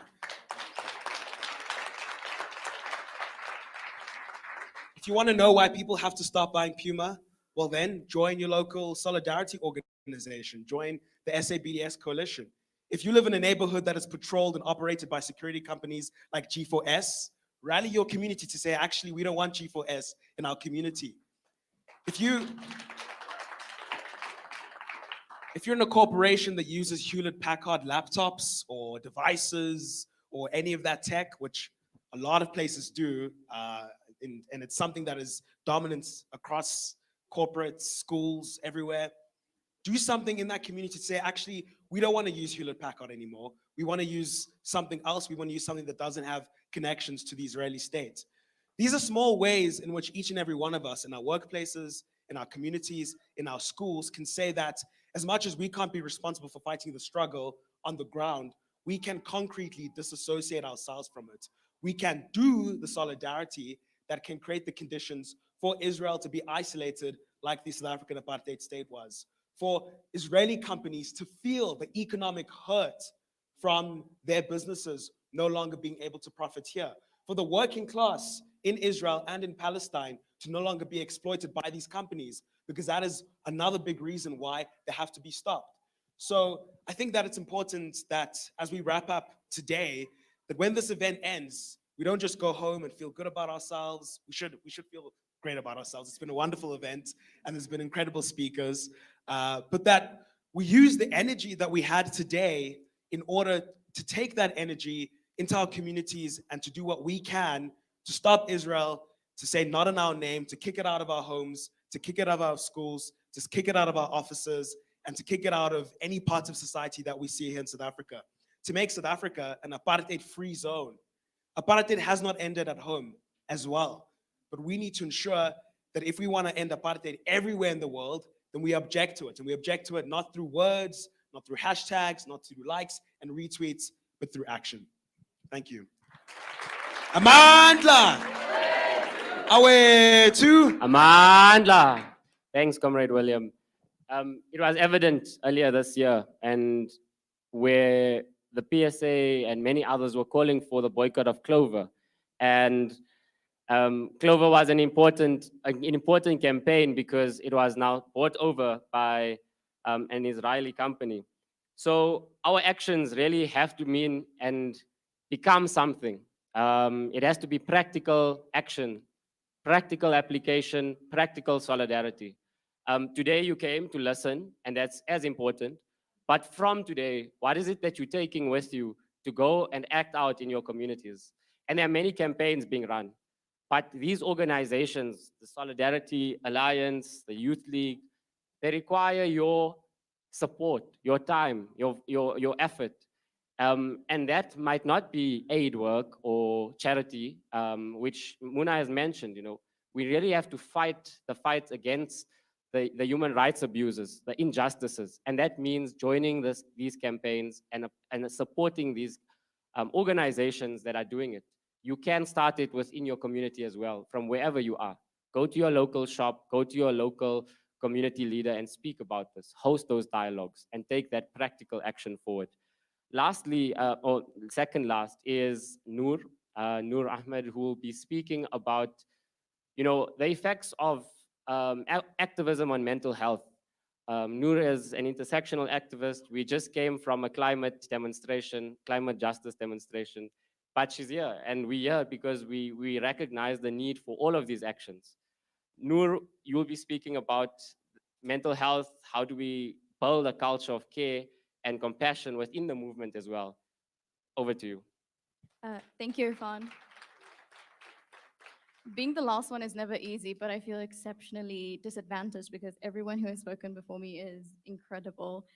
So I've been asked to touch on the more mental health aspect of activism. And Zahara mentioned earlier how we all have a duty to be active. And all of my fellow panelists have mentioned all of the traumas and issues that we as the youth face in South Africa. And because of that, it's extremely important that as the youth, we safeguard our mental health while we're in the activism space. Something that's extremely important. We have that old saying that you can't really pour from an empty cup, which is very true, because if we don't take care of ourselves, it becomes very difficult for us to become fully involved in the activism space and fully advocate for causes and issues which are important to us.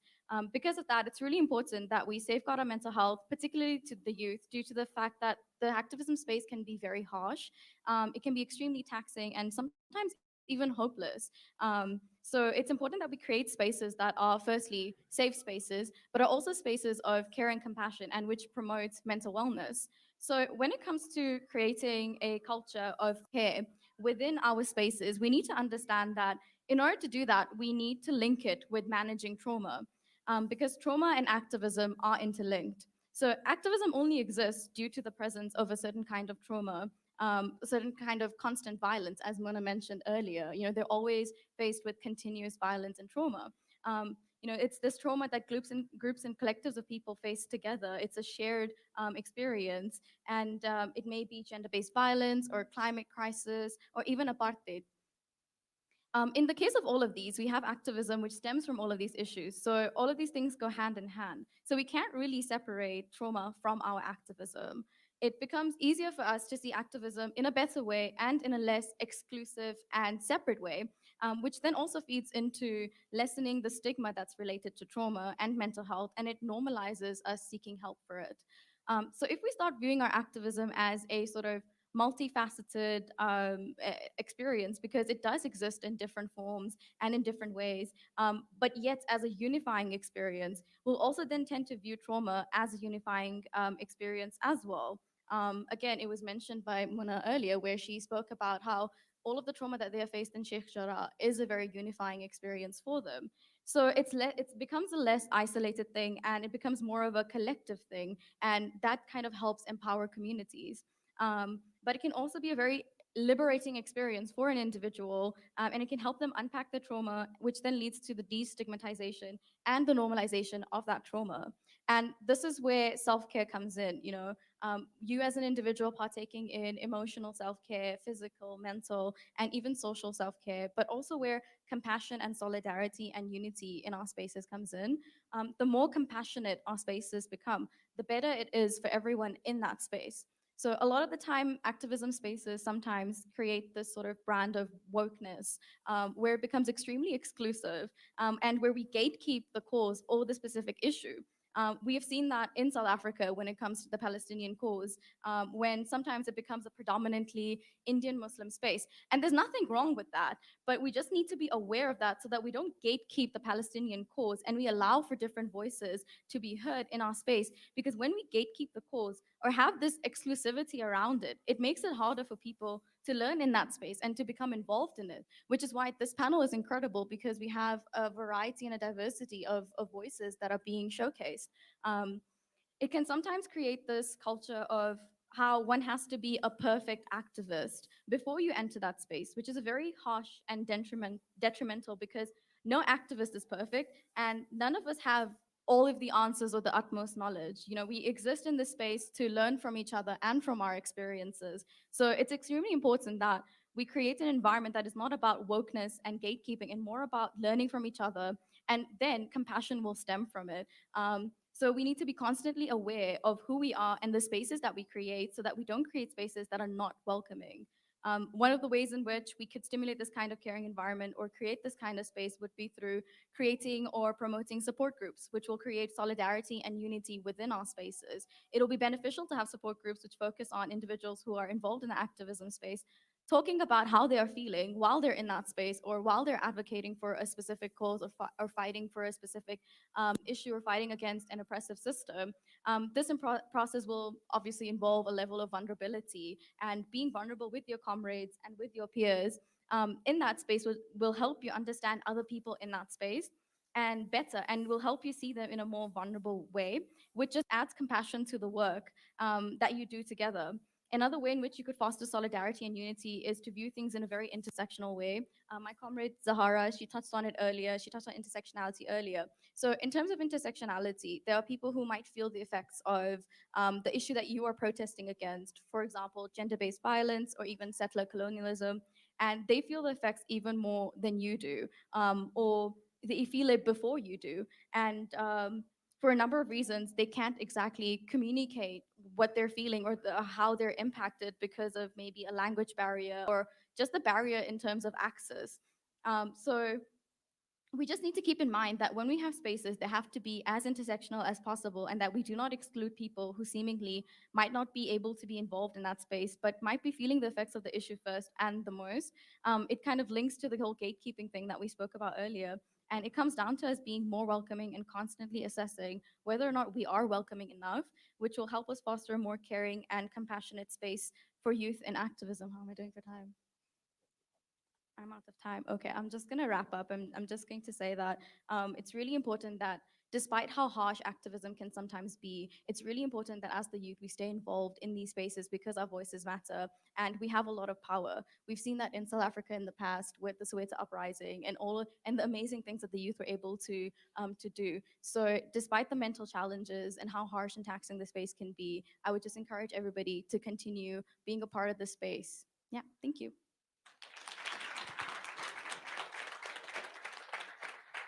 And indeed, it is the true revolutionary is guided by great feelings of love.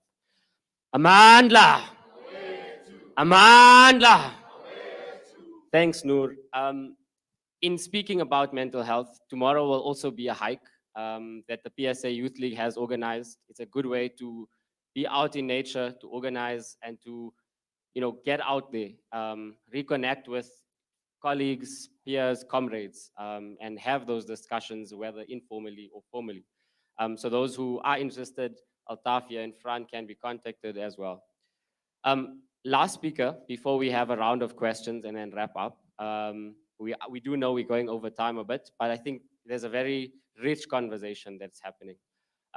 We have Abdullah from Mizan.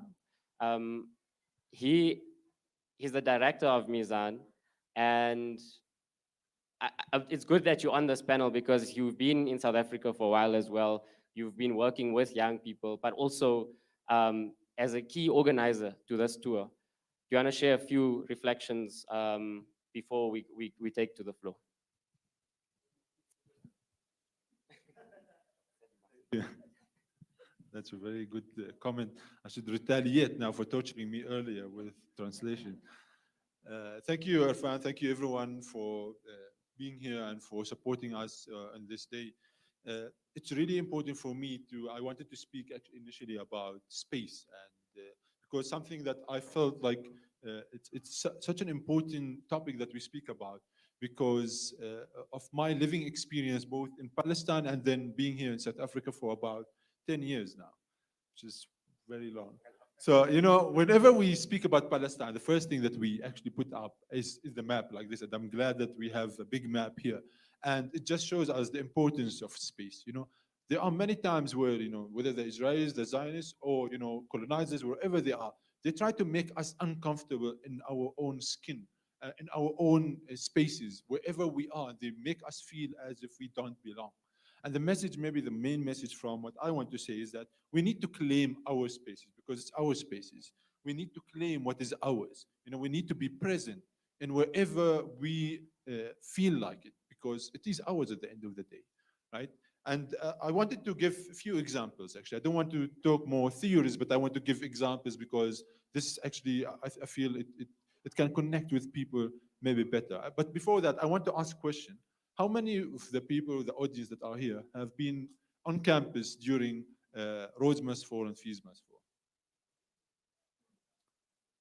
Yeah, we are now becoming like of the older generation, unfortunately.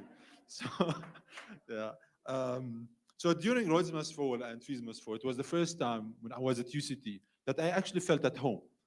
It was almost like I was in Palestine. It's because we were like resisting, and when they covered roads, and they were removing the road statue, I felt like, one day we will remove Ben Gurion from the university, the statue of Ben Gurion.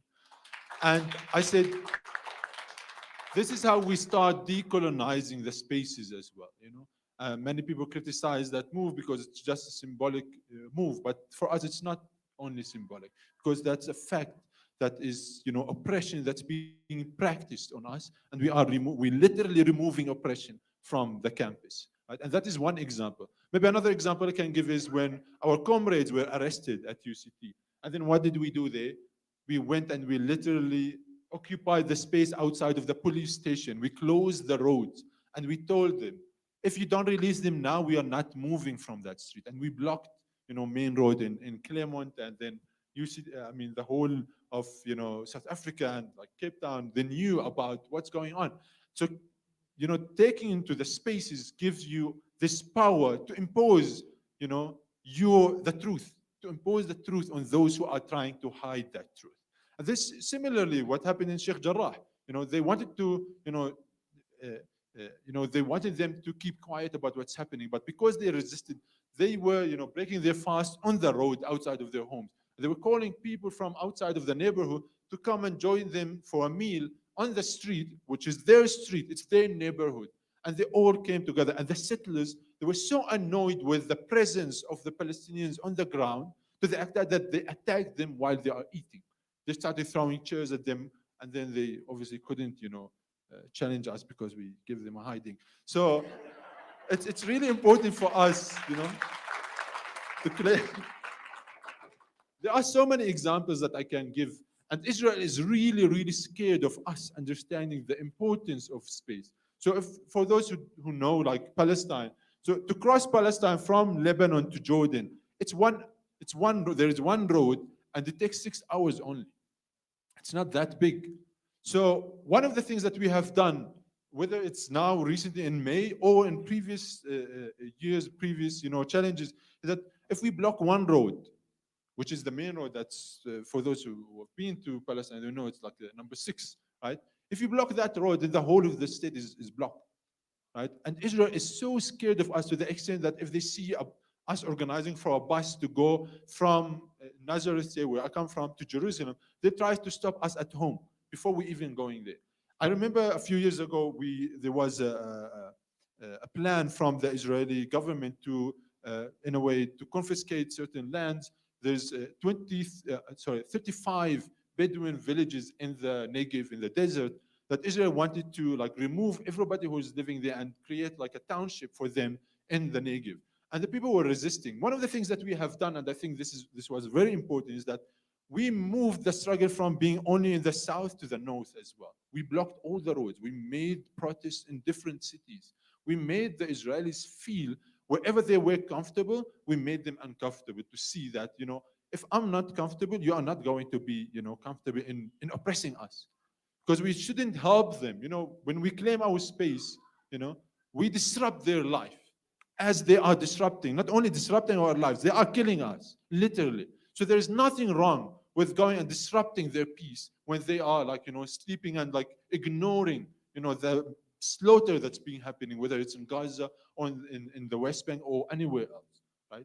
So claiming the space goes back to all of these aspects, of our reality, basically, on the ground. We can go back to the protests at, when Israel wanted to install metal detective gates outside of Al-Aqsa Mosque, to control basically our movement into the mosque. They use that as an excuse, they're installing new gates. And we literally, we sat outside of those gates for months, to the extent that we blocked every road in Jerusalem, which affected, other roads, and then by extension to the other road. And that forced Israel to remove, and to cancel its plans. The same thing that happened now this year at the Damascus gate. The youth, as I said, they always want to go and sit on the steps or the stairs of that big gate. And Israel wasn't happy about that. The settlers themselves, obviously, they are the ones leading all the policies in Israel. They were not happy with the presence of the Palestinians, sitting, just chilling around, on the steps. So they installed metal barriers, to in a way to kick the Palestinian youth from, to make their life uncomfortable and wherever we feel comfortable. So all of these, actions, there are many examples that I can refer to. Even the occupation of, the Bremner, is it Bremner, or the management building at UCT, Mzanzi House now. Hopefully they changed the name. I don't know if they did. It was such an important, moment when we occupied the space, and it was for me at that time. That moment actually opened my eyes personally as a Palestinian. I learned that here. I said, you know what, this is really important. How occupying space, we forced the management now to interact with us, because at that time the vice chancellor didn't even want to listen to the Palestinians. It's a Zionist fly. Sorry. So the Israel, the vice chancellor, he didn't want to, engage with the students. But when they forced him to engage with him by occupying his space, he had to. He had no other choice, and they were peacefully protesting. They tried to militarize the campus, but they couldn't, because it was, the masses then got involved, and the collective, as we were saying, intersectionality and collective, work is such an important role. You mentioned, for example, G4S, right? We, as the Palestinian Solidarity Forum at UCT, we were fighting to kick the G4S, or for UCT to cancel its contract. Then we worked with the workers who also were oppressed by G4S. And we worked with, with the cleaners and the security, and we worked with the students who wanted to decolonize. So this is just an example about successful, event or successful campaign to cancel a contract with G4S. So this is basically, I just wanted to give example to tell you that there is hope. There is a huge hope. There's a huge, opportunity for us to literally make the change by ourselves. And I just wanted to, since we're speaking about space, we always speak about apartheid, and there is, I believe it was Desmond Tutu who said that Israel is worse than apartheid South Africa.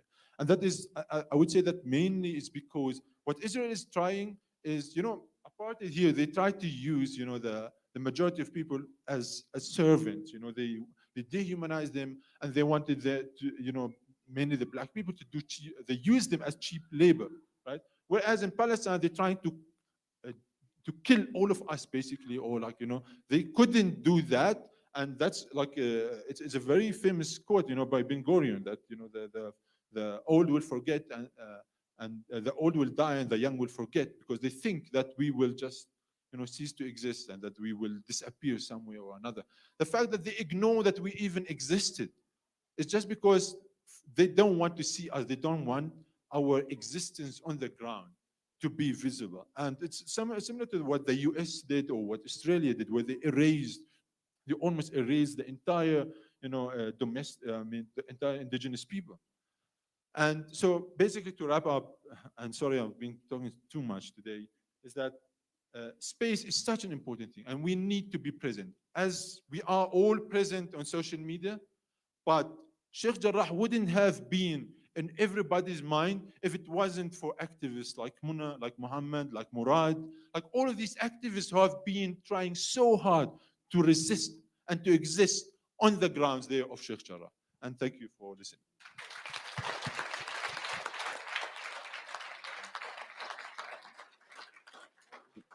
Very, very, very powerful contributions. I think the experience on the ground, the work and how you linked it up to South Africa's intersectional struggle is important to bring practical solidarity. And it's a challenge for many of you young people here today. Get involved in spaces that you aren't in actually currently. Get into new spaces and occupy those spaces. Support those within those spaces to tackle the challenges ahead. We are short of time, so we'll have one round of questions. I just also want to highlight that today is World Food Day. We must also not forget that Israel continuously stops food aid from going into Palestine. They destroy entire villages, entire farms, trees, all these things that are important for sustaining life. So like we said, it's an issue of climate justice. It's an issue of social justice as well. We're going to have 4 questions. I'm going to take hands, and then from there we'll direct it to whichever speaker on the panel you would like to direct that to. But I'm specifically wanting young people in the audience who want to speak about or ask the panelists questions. So hands, 4 hands. I got 1 hand there, 1 hand there. Okay, anyone on the floor here? Okay, Amara, I noted Amara. And yeah, okay, so we can start. Yeah, noted Siwe. So Amara, Anwar, and Siwe. Okay, In that order. Assalamu alaikum wa rahmatullahi wa barakatuh. My name is Amara Gadra. I'm from the Muslim Students Association. Assalamu alaikum specifically to you, Muna. It's lovely to see you. I think something that I've been thinking about since I've spoken to Abdullah quite a lot, when he says, Palestine specifically, I think has a soft spot for South Africa, given that we, overcame our formal struggle at least. So my question is, are you impressed or disappointed by the solidarity that the South African government shows and doesn't show to the Palestinian government? Because I think theoretically, our government should be sort of at the front, calling for Palestinian freedom more than anyone else. And I'm just wondering from a Palestinian perspective, so Abdullah and Muna, either of you can answer, is our government doing enough? Shukran. Thank you, Amara. Anwar, you'll go last. Altaf, this side. Afternoon, everyone. My name is Siwe from the AKF Youth Clubs. I have a question based on government censorship about brutality on abused countries, specifically on Palestine, and what is the stance of government censorships to the Palestinian abuse and brutality that they're facing, and what can we as the youth do as a budding journalist to stop government censorship on very important and pressing issues? Thank you.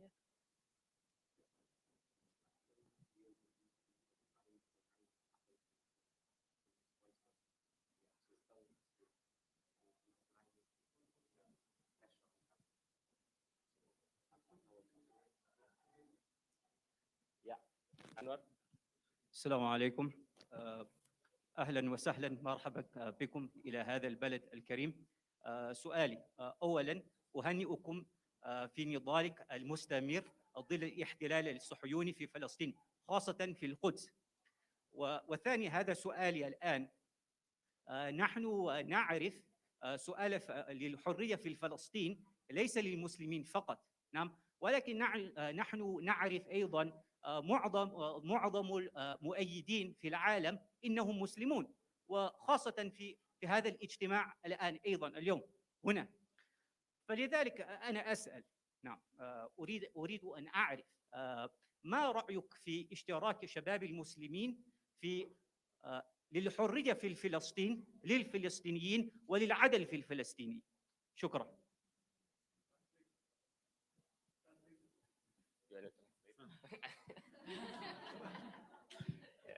It's not, I can give it Afrikaans maybe, you know.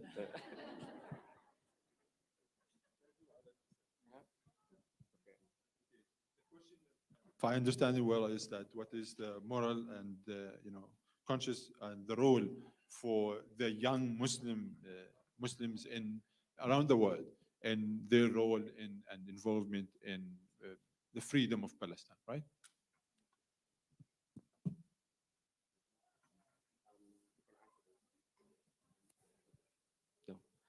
Any more questions? I see a last hand there. Okay. Can we? Who's the hand there? Oh, Uncle San. Okay. Those last two, and then we'll close this round. Yeah.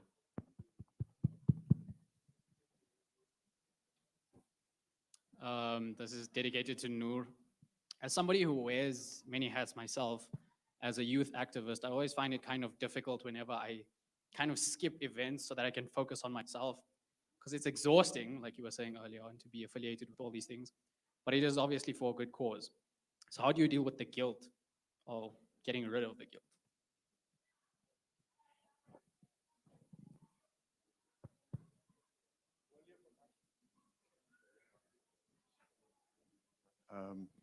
Ivan, so my question is to Muna. Muna, I would like to know, I'm very excited to see that young voices are in the forefront of the struggle in Palestine and young voices are amplified. But how does that relate to the leadership? And what's your relationship with the current leadership in Palestine? So the relationship between the youth and the leadership, is it a positive relationship? Is it an antagonistic relationship? And how do you deal with it? Thank you so much. I think we can answer those questions. There was one to Noor and then one to Abdullah and Muna. Oh, not one, the rest of them to Abdullah and Muna. So let's start off with, no, we close that round. Noor? Thanks, Irfan. Thank you for the question, Lukman. Look, I mentioned this when I was doing my segment. You can't pour from an empty cup. So if you feel like you can't be somewhere at a specific event, firstly, you're human. You can't be everywhere all the time. So you need to prioritize your self-care and make sure that you're looking after yourself first. Because if you're not looking after yourself, it's very difficult for you to then start to advocate for other causes because you'll start to burn out. So I'll just say that the guilt is there, but you also need to understand you battle the guilt by keeping in mind that you put yourself first. So once you prioritize yourself and you take care of yourself and you're compassionate towards yourself, you'll be able to be more compassionate and show others that love and care as well. Slightly different from that. I think activism and the work we do requires a lot of sacrifice. We at the foundation look at developing servant leaders, and that starts with a commitment to serving, putting others before yourself. It's a difficult one to manage, but I think it's also part and parcel of building collectivism, understanding that even if you're feeling down, the collective you are with will share in your pain, will share in what you're feeling, so that you create a space of healing as well. But not to isolate yourself within the movement, but be part of it. And she mentioned it earlier around being vulnerable enough, but that comes with the camaraderie that you develop with your comrades. Muna, Abdullah, over to you.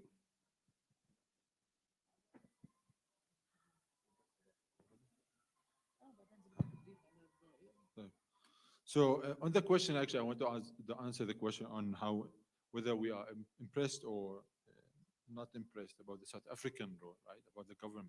I would say that in comparison to the international community, South African government is already doing a lot, but obviously we always want more.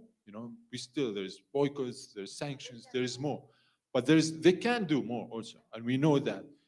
But at the same time, it's important that we always remind ourselves, we always remind everyone that we rely on the people on the ground, right? We rely on the power of the people.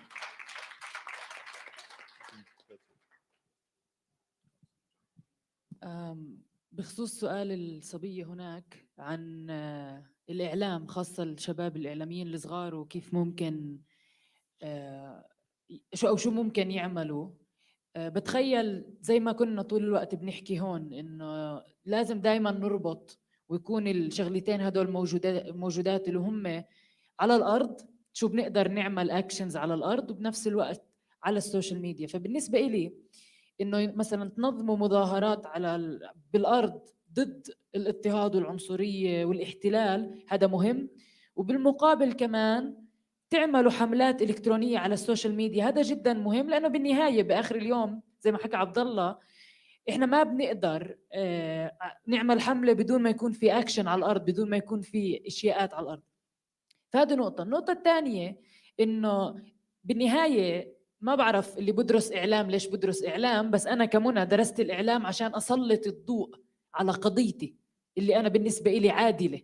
فبالنهاية بفكر إنه دور الإعلامي خاصة دائما هو التركيز على القضايا المهمة، خاصة قضايا الناس الفقراء، قضايا الناس المظلومين اللي ما بيقدروا يحكوا لنفسهم، ما بيقدروا هم نفسهم يحكوا، وبالتالي بحاجة مين يحكي عنهم، وإحنا لازم نكون هذا الدور كإعلاميين شباب صغار.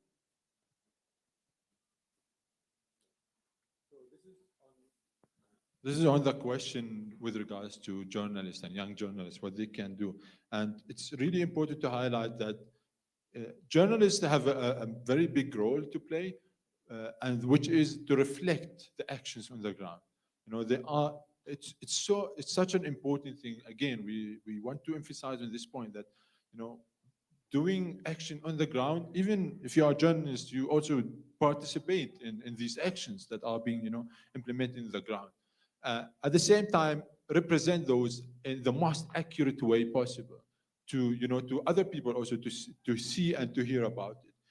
It's such an important thing that you are the messenger, and people need to trust this messenger. So this messenger who can be trusted. You need to, usually when some people they go into journalism not knowing what they actually want to do with it. But it's such an important and noble, goal to see that I'm going to journalism because I want to give voice to the voiceless. I want to be in journalism because I want to help those who are oppressed, those who are poor, those who can't present themselves. I want to be there for them, to give them a voice because they have been deprived from this voice by those who are in power. So you yourself are a doer, but also a tool in a way, and you can use it better than anyone else. Thank you. I was translating. Okay. This is for Abdullah. Thank you. أوكي. أما بخصوص سؤالك عن المسلمين، أنا مسلمة وأفتخر بأنني مسلمة، لكن لا أعرف نفسي للعالم على أنني مسلمة، لأنه بالنهاية إسلامي وديني هو بيني وبين الله. لكن من المهم أنه نكون واعيين أن كل دور الشباب المسلمين هو دور يعني ممتاز جدا، وهو من مسؤوليتهم أيضا. بالنهاية هو دفاعهم عن مقدساتهم في القدس، في كل فلسطين وفي كل مكان، ودفاعهم عن إخوانهم المسلمين وغير المسلمين الذين يتعرضون للظلم. بالتالي المسلمين هذه مسؤوليتهم، غير المسلمين أيضا. كل إنسان في هذا العالم مسؤول للدفاع عن أي ظلم وأي اضطهاد يحدث لمين مكان، مسلم أو غير مسلم. شكرا. You keep clapping. You do understand? Thank you.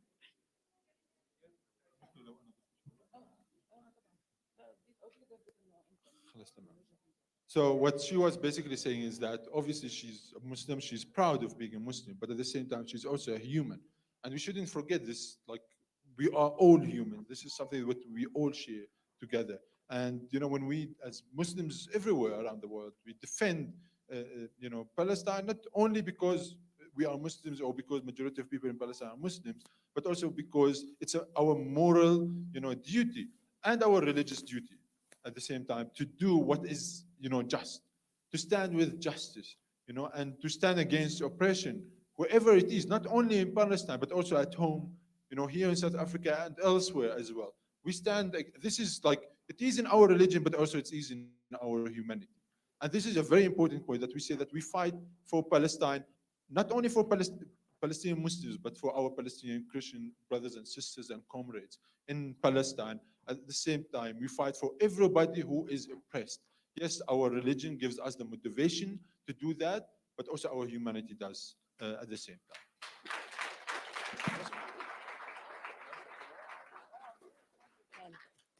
أوكي. وآخر سؤال عن موضوع علاقتنا بالقيادة السياسية، هو سؤال شوي شائك، لأنه دايما بوجود في ظل وجود أي حكومة بضل عندنا هذا الخوف إنه نحكي إشي ويعتقلونا ولا مثلا يأذونا أو بس أنا بآمن إنه طالما أنا بقاتل ضد الظلم والاضطهاد والاحتلال في كل مكان، كمان بقاتل ضد قمع الحريات وضد شو ما كان بتعمله سواء حكومتنا الفلسطينية أو أي حكومة أخرى في العالم، يعني الحكومة الإسرائيلية اللي هي حكومة الاحتلال أو أي حكومة في العالم. فيمكن بقدر أجاوبك بمثال صغير إنه خلال الهبة الأخيرة في حي الشيخ جراح وفي كل فلسطين طبعاً كان في محاولة من كل الأحزاب السياسية للتدخل في حراكنا ومحاولة يركبوا الموجة، عارف كده الترجمة هاي، يحاولوا يركبوا الموجة وبالتالي يبينوا إنه هم اللي كانوا شغالين على كل شيء. لكن من المهم إنه إحنا كشباب كنا واعيين إنه إحنا على الرغم من إنه في أفراد منا تابعين لأحزاب سياسية، وهذا مش غلط، هذا جدا مهم، لكن كنا واعيين جدا إنه لا، إحنا كشباب اللي بدنا نقود، ما بدي يقودني ختيار عمره 70 و80 سنة، ما بدي يقودني واحد عمره 60 سنة له مليون سنة في الحكم.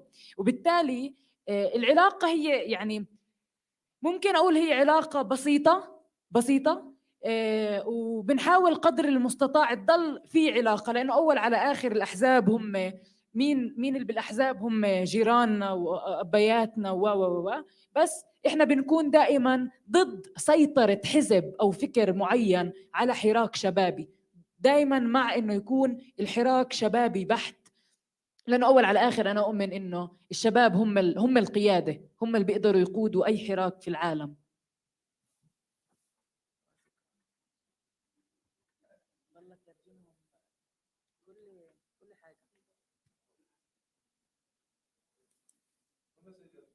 I want to say that it's a very difficult question, and I would say it's very difficult to translate the answer itself.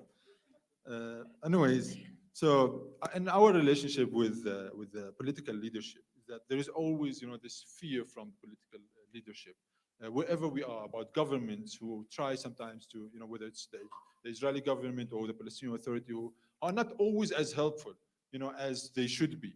And we always critical of the roles that every, ruling or government that tries to, to be present. Muna says that, we mentioned that during the uprising, there were many different parties who tried to climb into the wave and to say that, to, in a way, hijack the efforts that the youth have been doing, and they wanted to come onto the, the forefront at the end, after everything has been done.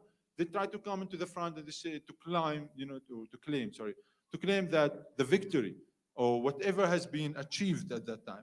But at the end of the day, Muna said, and we believe in the role of the youth. The youth are the actual leaders of the actions on the ground. And those are the ones who make the change. The youth are the leaders of the change, if I may put it like in that line. So we are always against the domination of one party or of one group on struggles that are related to youth. There were many people, many individuals within the movement that are affiliated to political parties. But when we are on the ground, we are all youth, we are all young people, we are all Palestinians fighting for one goal, which is the freedom of Palestine. And that's it. Thank you.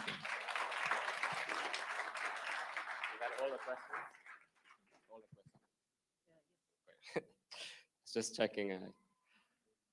Absolutely. I think we in South Africa know that too well. From the Fees Must Fall movement, many affiliations to different political parties, but the focus was students and students' issues. And likewise, I think as young people in this country, we have to recognize that we have an important role to play in agitating change on the ground and in being part of that change process, regardless of that affiliation we might have to different ideologies or political parties and so on.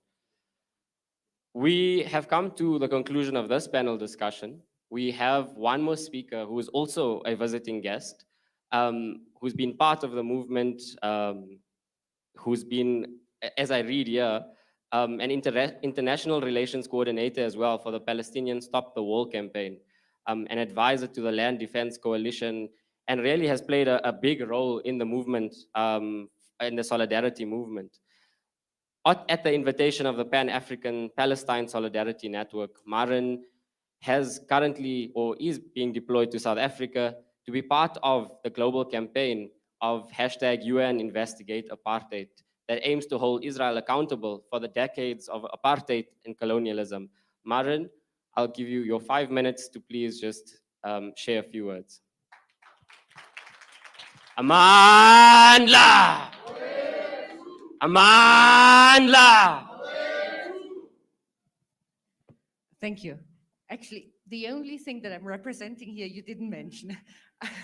I'm part of the International Secretariat of the Palestinian Boycott, Divestment and Sanctions National Committee that actually that's to the BDS movement back home in Palestine. That actually sent me here on that visit through all of Africa. I started in Senegal, Kenya, Malawi, now South Africa and further, with the explicit task to learn, to understand, and see how we can build together on an African continental level the struggle and the solidarity for Palestine.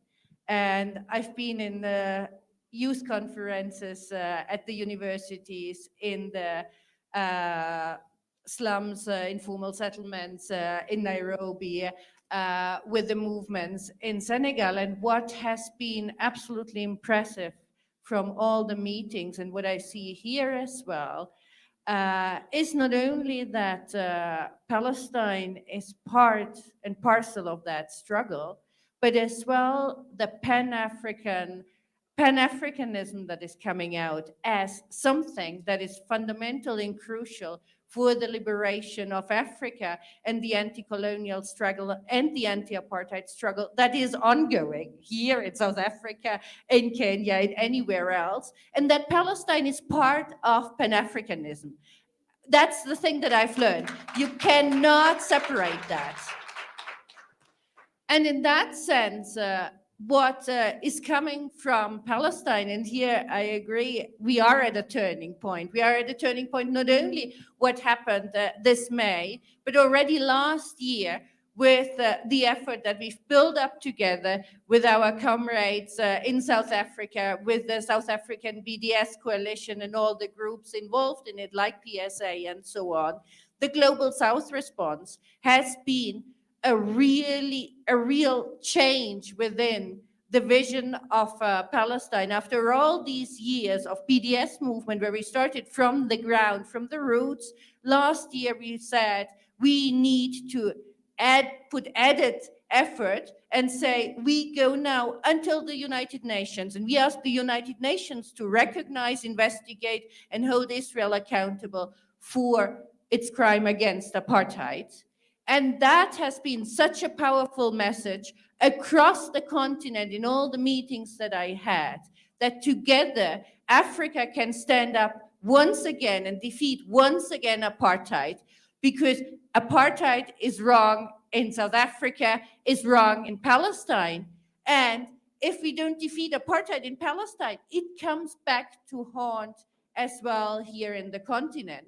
What people told me about the way how they are being killed in the informal settlements in Nairobi by the same police people that are trained by the Israeli police, how they're surveilled in Togo by the Israeli surveillance agencies, and so on.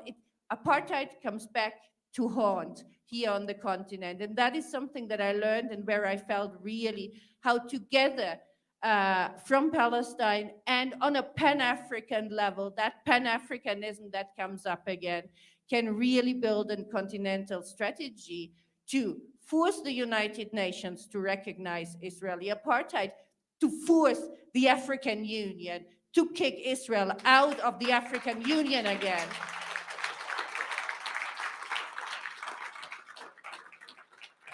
Last night, the Executive Council of the African Union has failed to kick out apartheid Israel from the African Union again, though many countries have spoken out in solidarity with Palestine. It was a minority that spoke out for Israel, and the struggle there will continue.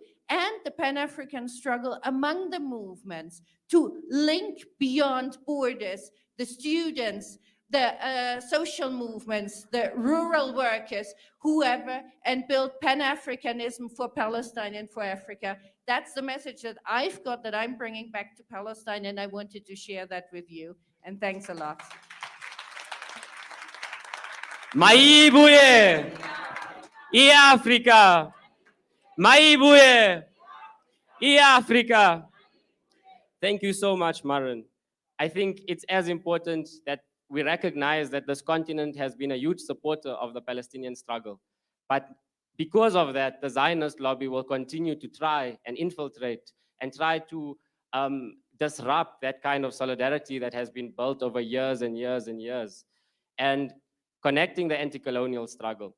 So we thank you for that work, and we know that the PSA and many others are involved in those campaigns, especially at the AU, who are now trying to give Israel this the status as an observer. Thank you so much for that. Amandla! To close off this program, we have a young activist. She is nominated as well for the International Peace Prize. She's also from the Kathrada Youth Movement, and we'd like her to render a short poem before we close. Nasira?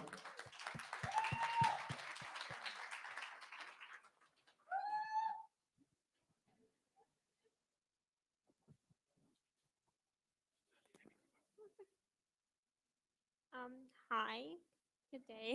Sorry, I don't even know what to say. As Irfan said, my name is Nasira Kathrada, and I'm here. Well, I'm a part of the Ahmed Kathrada Foundation. I'm also part of PSA, as well as Voice of Justice.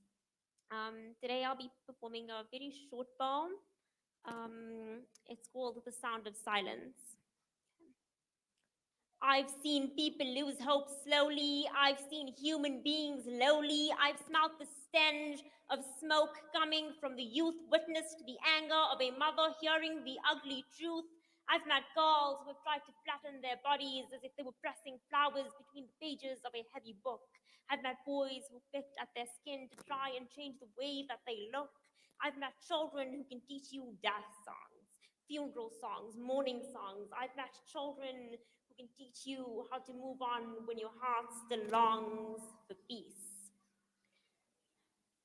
I've met children who have cried so much that they have ran out of tears, children who have seen so much that they are fresh out of fears, little kids, wise beyond their years. The youth has seen all this, and still you expect us to be silent, experienced all this, and you're still asking why we're violent. A child with shattered bones lies beneath that pile of stones. That boy who took his life last year was older than me, but I am now 3 months older than he will ever be. Stop showing the youth violence. We hate the screeching sirens. Sometimes we crave the sound of silence. Thank you.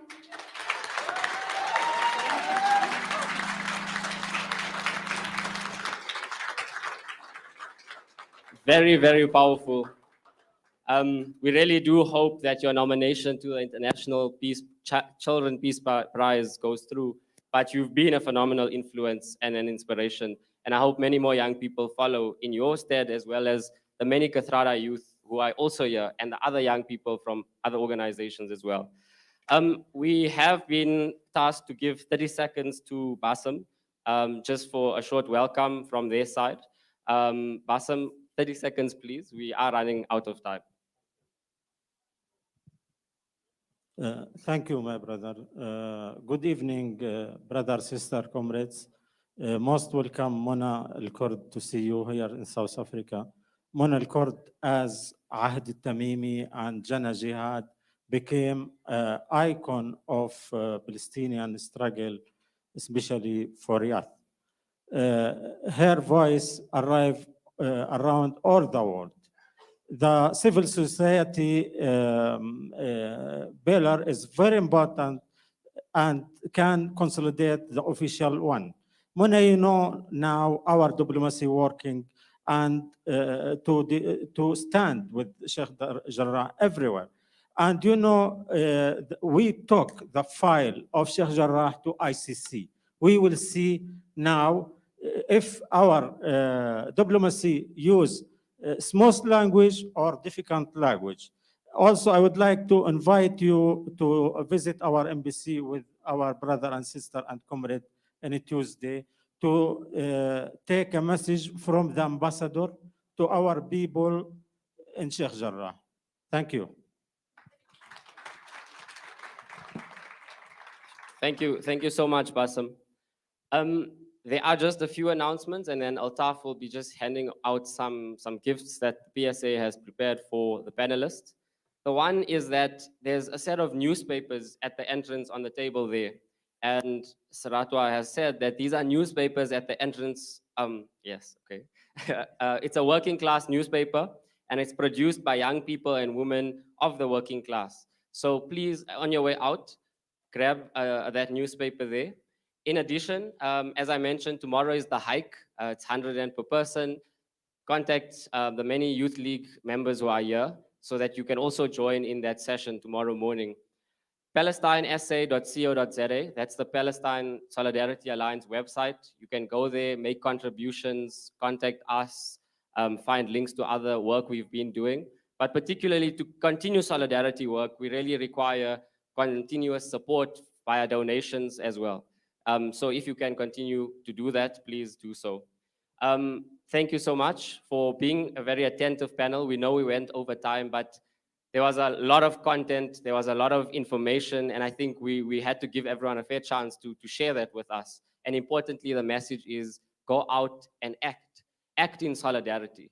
Don't just speak in solidarity or share awareness on social media about how you feel about the situation. Take it forward in practical actions. Amandla!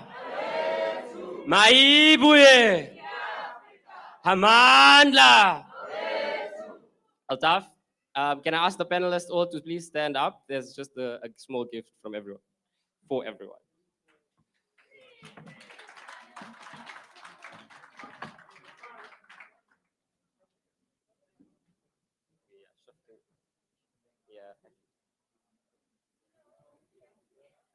Can I just shift the chair a bit back? Xenophobia.